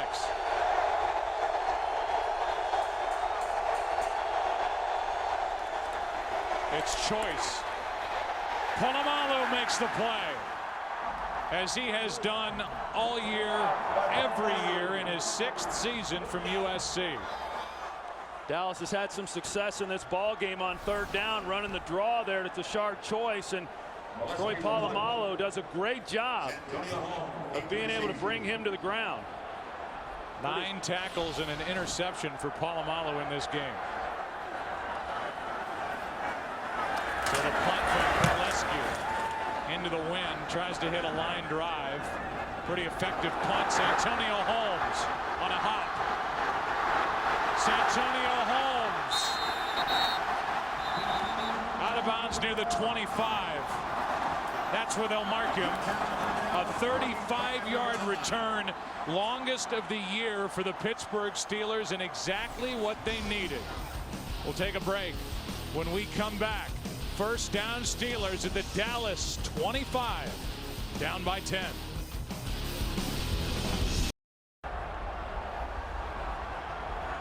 Brady James was able to pop up and run off the field. A game-high 10 tackles for Brady. A forced fumble, a fumble recovery. Bobby Carpenter takes his place. Handoff is to Willie Parker, who has been bottled up all game. Picks up 2. And a 3rd and short coming up for the Steelers.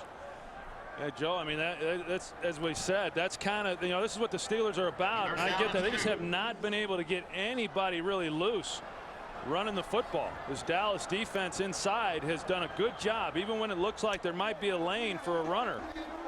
The pursuit coming from the backside has closed it down. Brady James back in the lineup on 3rd and 2.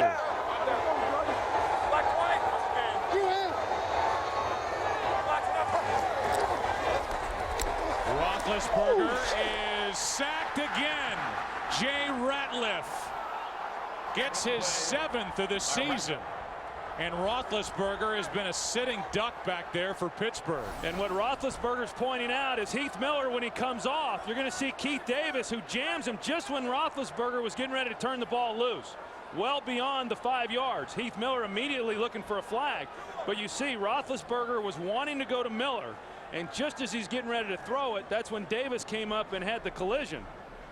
And that's a legitimate argument right there by Ben Roethlisberger. 41-yard try now by Reed, as the Cowboys just racked up their 5th sack of this game, all in the 2nd half. And Reed banks it in off the right upright to make this a 7-point game with 7 minutes and 15 seconds left. Good from 41. Good snap, good hold, good deflection. And so Reed is 2 for 3 in this game. And that last play, Hines Ward, he took a pretty good shot himself. He's running the slant route, and Anthony Henry trying to say, hey, I didn't do anything. Nobody was watching that one either. They haven't been able to get the ball to Hines Ward either much in this game. So Ward's been frustrated.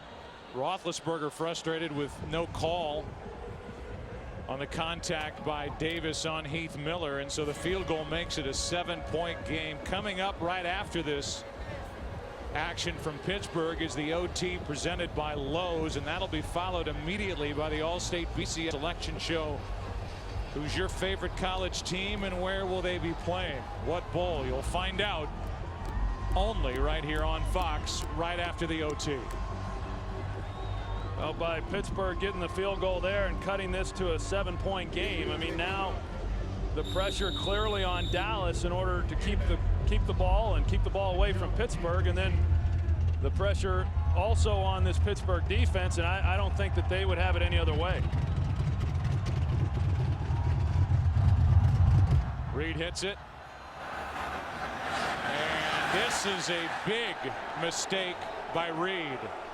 Kicking with the wind, he drills it out of bounds, and Dallas will get a leg up at the start of this possession at their own 40.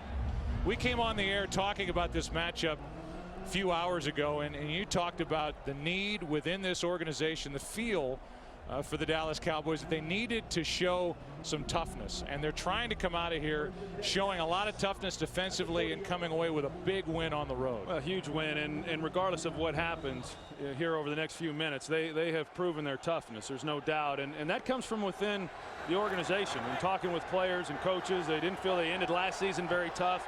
They felt that they needed to show some toughness here in December as they hopefully get into January, and I think they've begun to show signs of that, and they've certainly done it again today.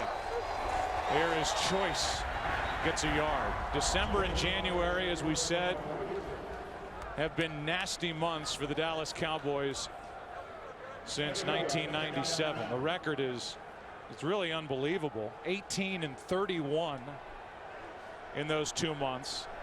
That's since the '96 season, which is the last time the Dallas Cowboys won a playoff game.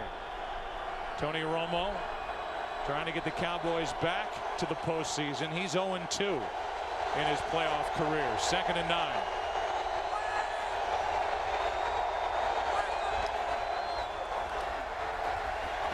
Romo goes down.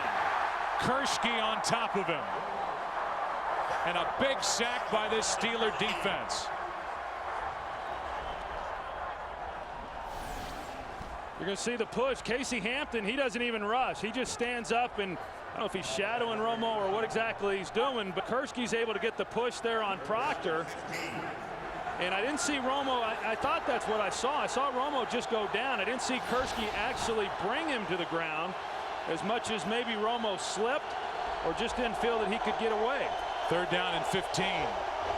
Cowboys turned it over 4 times in the first half, have not turned it over here in the second half. Romo's in trouble again, finds the out valve with Witten, who is brought down short of first down yardage. Good play by Townsend, a gain of 9, 4th down Dallas. I'll tell you, that was a little closer probably than what Pittsburgh might have liked. Townsend came in with just his shoulder, and Witten almost was able to get away from that.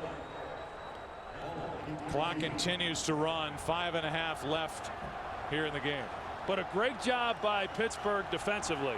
You know, kick that goes out of bounds. Dallas gets the ball on the 40, and to go 3 and out. A very successful job there by the Steelers defense. Sack in there, credited to Kershke, and just a drive of 4 yards. Pelescu hits it into the wind. And neither punter has had any success punting in that direction. And they will mark it at the 33. Just a 23-yard punt, and we recap this second half. The completion to Terrell Owens, his first catch, it went for a touchdown. Dallas defense has 5 sacks in this second half. A hold by the Dallas defense on 4th and goal from the 1. Brady James made the play. And then after a good punt return by Santonio Holmes, the last time the Steelers had it, they got a field goal that hit off the right upright, went through by Reed to make it 13-6. Now a 3 and out. Steelers have it back.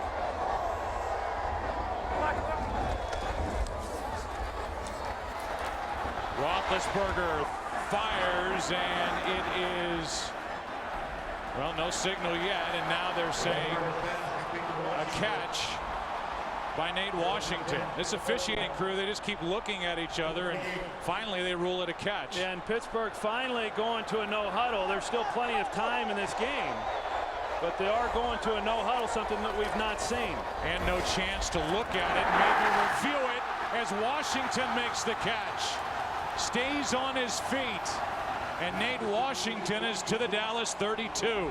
And you're right, Joe. That's why they went to the no huddle, to hurry and get the ball snapped so it wouldn't get reviewed. I thought that it was a completion from up here.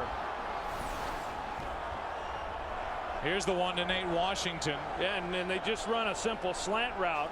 You know, a lot of times when you go to something like that, you've got something called already. You work on that during the week. Hey, if we're going to get a play challenged, hurry up and get it snapped. Here's the routes we're going to run. And they get a big gain out of it. That one to Washington, good for 21 yards. Steelers have to get it into the end zone as Roethlisberger down the middle behind Hines Ward and incomplete. Hines Ward absolutely wide open, but Roethlisberger threw it behind him. Yeah, wide open, and I don't know if Roethlisberger was thinking maybe Hines Ward would throttle this thing down a little bit. You know, you're in an open area, slow it down, knowing that he had Ken Hamlin maybe out in front of that. Ward one catch for just 2 yards in this game. I think you look at Dallas defensively and you say, you know, they've done so well throughout the entire game, but this is when the game's on the line, when you got to make a play. Second down and 10. Blitz coming from Dallas. Roethlisberger, that's up into the air and incomplete. We had a new audience join us prior to the 2nd and 10. Now it's 3rd and 10, and this has been probably what any NFL fan would have thought coming in. It's been a defensive struggle. It's been a great first start in the NFL for TASHARD Choice. With what he's done, 86 rushing yards, 78 receiving yards. Romo's had a much better second half. Roethlisberger has been sacked 5 times by the Cowboys, all in this second half. Dallas trying to win their 4th in a row.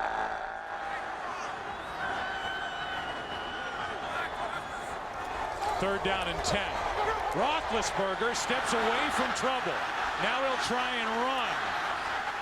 And he is brought down very close to first down yardage. Boy, it looked like if he had taken off right from the beginning when he had a lane and not hesitated, he could have picked that up very easily. Our line is unofficial, but Roethlisberger looks to be a little short. And if he is, it'll be another 4th down coming up. But Al Riveron, the referee, wants to measure.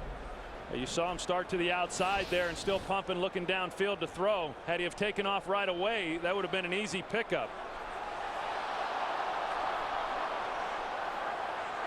It's like the Steelers game last week in New England. Had a couple of those, and this one is, what, 2 inches short of a first down, and so it's 4th and inches. Moments ago, if you're just joining us, this Dallas defense on 4th and goal from inside the 1 stopped Pittsburgh. And now the Dallas defense, which has been outstanding here on the road today, will look for another stop. Well, I got to imagine that they'll just let Ben Roethlisberger sneak this one.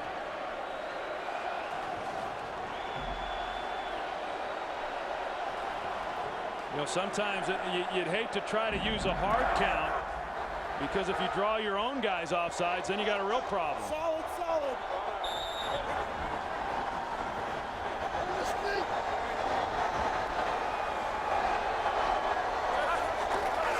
Roethlisberger keeps it. Certainly looked like he picked up 2 inches, but we'll see where they place it. And Riveron's going to measure again. Well, that's interesting. I'm like you, Joe. I thought he definitely picked it up, but it's close enough that they're going to have to come out and measure this, it appears. Kemoyatu gets out of the pile fighting with Ken Hamlin. They break that up. First of all, they haven't placed the ball down yet. Now they finally do, and I'll tell you, where they put it down, it is going to be, boy, it's going to be close. I mean, it is right there, as you can see on our red line. And they're going to bring the chains back out with 3:17 to play.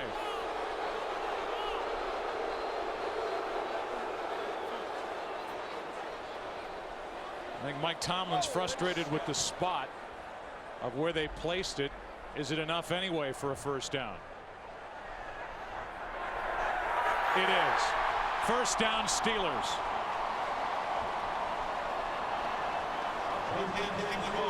Hey, Mike Tomlin's a young guy, but he's aging by the second here. The Steelers a game out in front of the Baltimore Ravens at the start of the day. The Ravens play tonight at home against the Redskins.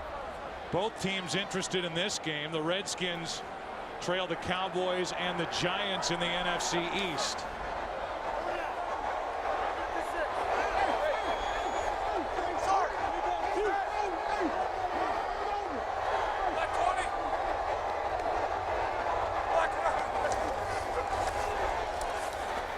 Roethlisberger over the middle. Washington on the catch to the 5. And his knee was twisted on the tackle by Ken Hamlin.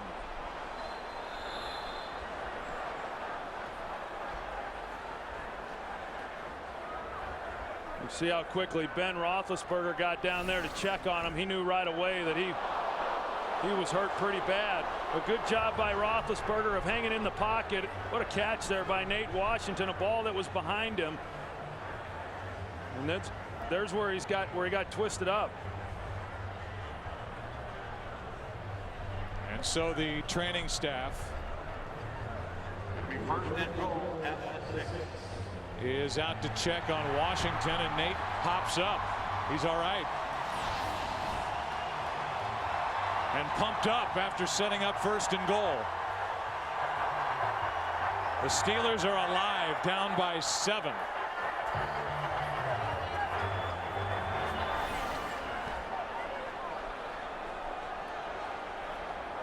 And that's literally hopping up. What a contributor he has been this year. You know, Bruce Arians telling us that he thinks of him as a starter, even though he's their 3rd wide receiver.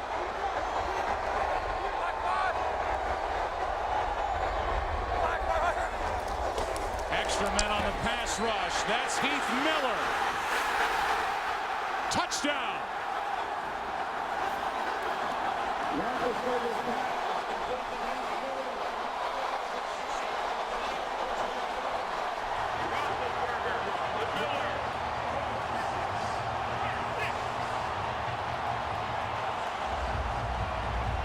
If you could read the lips of Dan Rooney, who he showed in the ears box, he said go for 2, and then kind of raised his shoulders and laughed. They're not going to go for 2. They're going to try and tie it here with the extra point. Well, the way Reed's been kicking, this isn't a gimme. Nothing is with these conditions. And that one sneaks in. And this game is tied with 2 minutes 4 seconds left. What a great job by Ben Roethlisberger laying this thing out.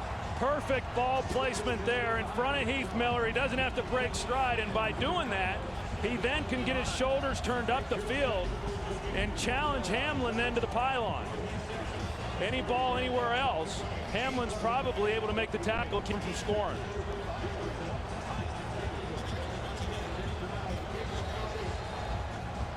And so now the focus offensively switches to the other side, and Tony Romo and TERRELL Owens getting it together before they take the field. Again, working into the wind to try and set up for the victory here in Pittsburgh. And after we are finished, it's the OT presented by Lowe's, followed by the All-State BCS Selection Show. A lot still to come here on Fox, and a lot more to come from this game in Pittsburgh. Hey, what a great drive there by Ben Roethlisberger and this Pittsburgh offense. It's not gone their way the entire game. And you get a chance then to go down there and get a touchdown and tie this game up. And that's exactly what they did. And that's what Ben Roethlisberger's been about throughout his entire career. These two teams are meeting for the 30th time. The Cowboys have the edge. They've won 15, lost 14. Good kickoff this time by Reed. Pac-Man Jones dropped it and can't make it to the 20. Dallas will start at their own 15 after Madison made the tackle. Just a 14-yard return. Steelers defense, Cowboys offense. Head to work.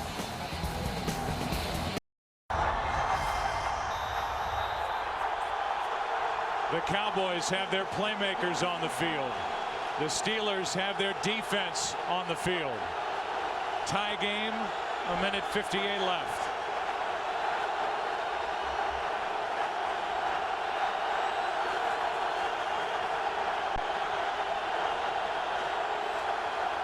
TASHARD choice on the handoff, and the rookie is thrown back after a gain of 2. And Pittsburgh's got to think about using timeouts, and they spend one right here. Their first timeout. They need a hold defensively and then force Dallas to punt into the wind to get good field position and let her roll. It'll be 2nd and 8. Well, that's right, Joe. I mean, if Dallas is unable to get a first down and keep this ball, and Pittsburgh's able to stop them and force the punt, Pittsburgh's going to get awfully good field position off of that.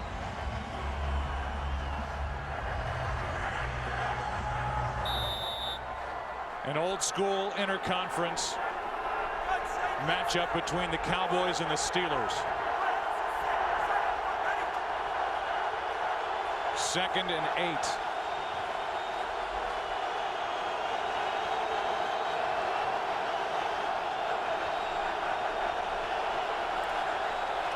Romo throws high, intercepted.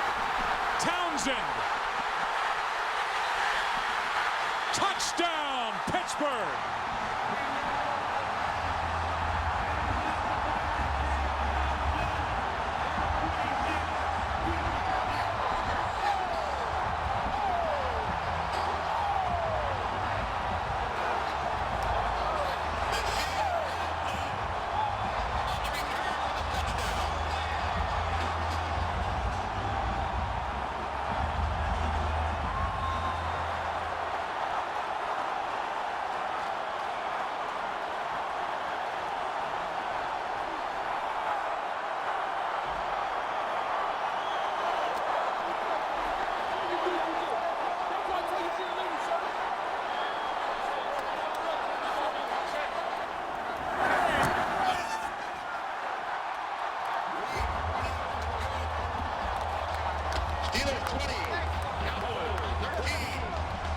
Tell you what, Joe, I don't know what happened on that route or what Tony Romo saw. It sure seemed like there was a miscommunication here with Romo and WITTEN. WITTEN hooked it up, but that was a ball that sailed on Romo regardless. You know, WITTEN points at himself as he's looking at Tony Romo saying, hey, that was all on me. You know, Romo's expecting WITTEN to break outside. He hooked up. But even if he had broken outside, I'm not so sure that it would have been a completion. Maybe at least WITTEN could have gotten a hand on it and it wouldn't have been intercepted. But what a job by this Pittsburgh defense. They've been showing up when they've had to all year long. And with the game on the line, Deshae Townsend with the interception and the go-ahead touchdown. And the Steelers have scored 14 points in 24 seconds. And it's Townsend getting the interception, getting the touchdown. It's Pittsburgh on top now. At one point they led 3-0, trailed 13-3 here in the second half. Now lead 20-13 with 1:40 left. There were 7 minutes and 15 seconds left in this game, and the Steelers trailed by 10. And now with 1:40 left, they lead by 7.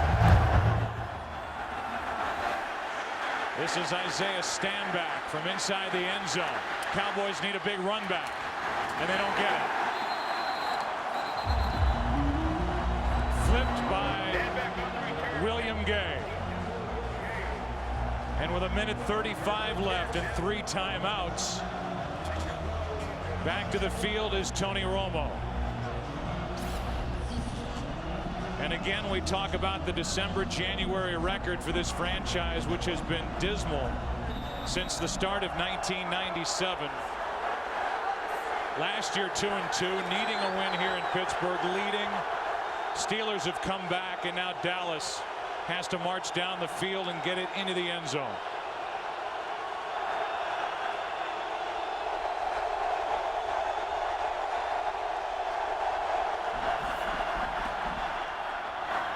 pass is caught by Roy Williams. And Williams made the catch. They're going to give him enough for a first down. William Gay on the stop. 1:20 and counting.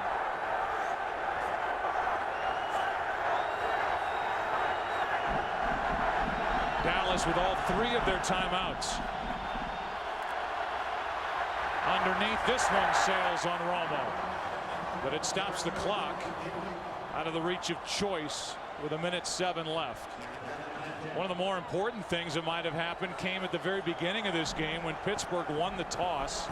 They deferred, and therefore they're getting to play with the wind here in the final quarter, which makes it that much more difficult for the Dallas Cowboys down by 7. Well, it is because of where they're at on the field, and then knowing, yes, they have some timeouts left, but they've got to get some big chunks, and trying to drive the ball into this win, not easy to do.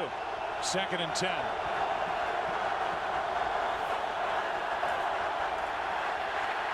Romo gets away from Woodley and throws into the chest of Choice, incomplete. 3rd and 10.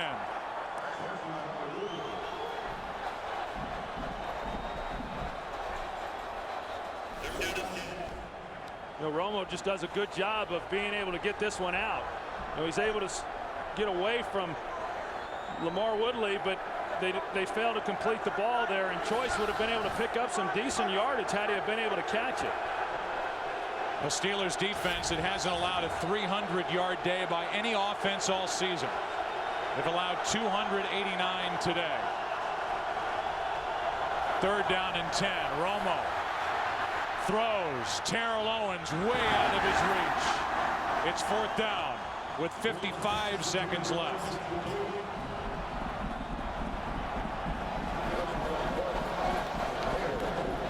We've seen Romo be able to drive his team over the years, the last couple of years, in these types of situations and do a pretty good job, but he's never faced anything like this Pittsburgh defense before. 4th and 10. Play clock is at 13. Dallas may have to burn a timeout with the clock stopped. Well, they should, because it all comes down to this play. And they do. If Dallas does not come back in this game, the Cowboys will break their 3-game winning streak. They'll be 8-5. They will assure the New York Giants of a division championship here today. The Giants win the NFC East if the Cowboys lose here in Pittsburgh. And as we talked about earlier, because Atlanta lost at New Orleans, Dallas, this is not a must-win situation for the Cowboys, but it certainly makes the rest of the season a lot more interesting for Washington, a lot more interesting for the Philadelphia Eagles, who were very convincing in their win over the Giants at the Meadowlands today. And I think there are a lot of good things to take from this game if they don't win, but this would be a heartbreaking loss for Dallas and how they would be able to regroup. 4th down and 10.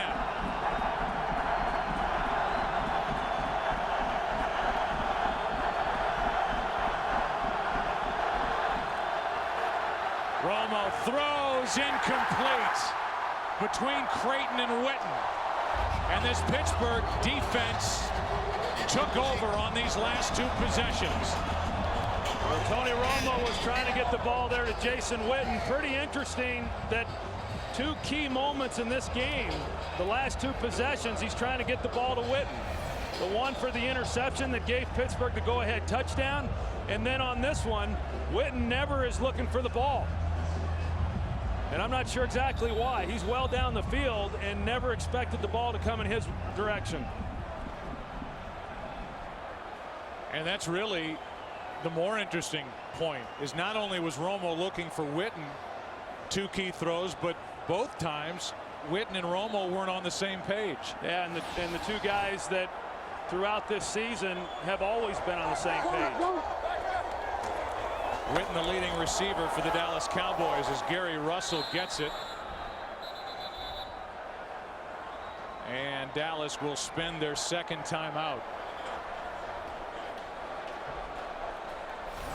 after that play, Tony Romo talking to his center, Andre Girard, and there was confusion prior to getting to the line before they had to take a timeout, and then it looked like on the 4th and 10 play after the timeout.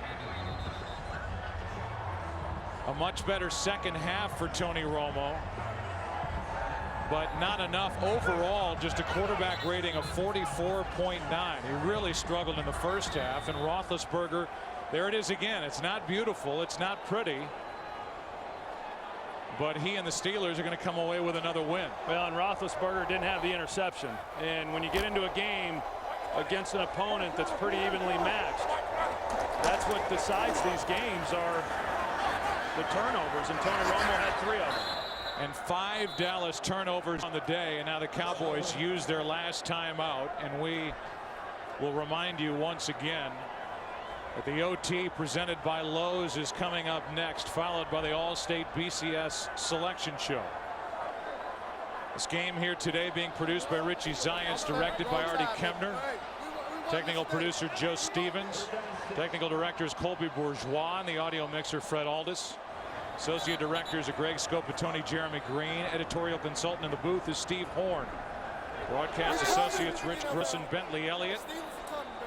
Studio show produced by Scott Ackerson, directed by Bob Levy. The highlights coordinator Janice Kazaza.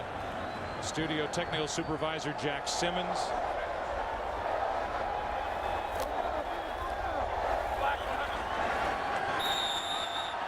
And now the clock will wind, the play clock more than the game clock, and that is it.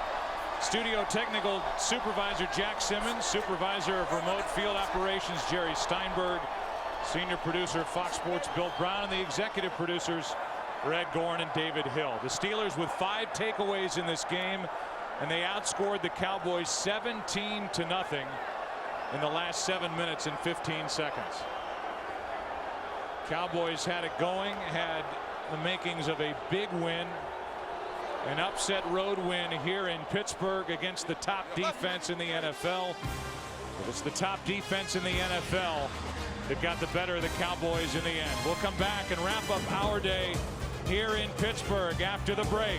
Mike Tomlin and the Steelers celebrate their 10th win of the year.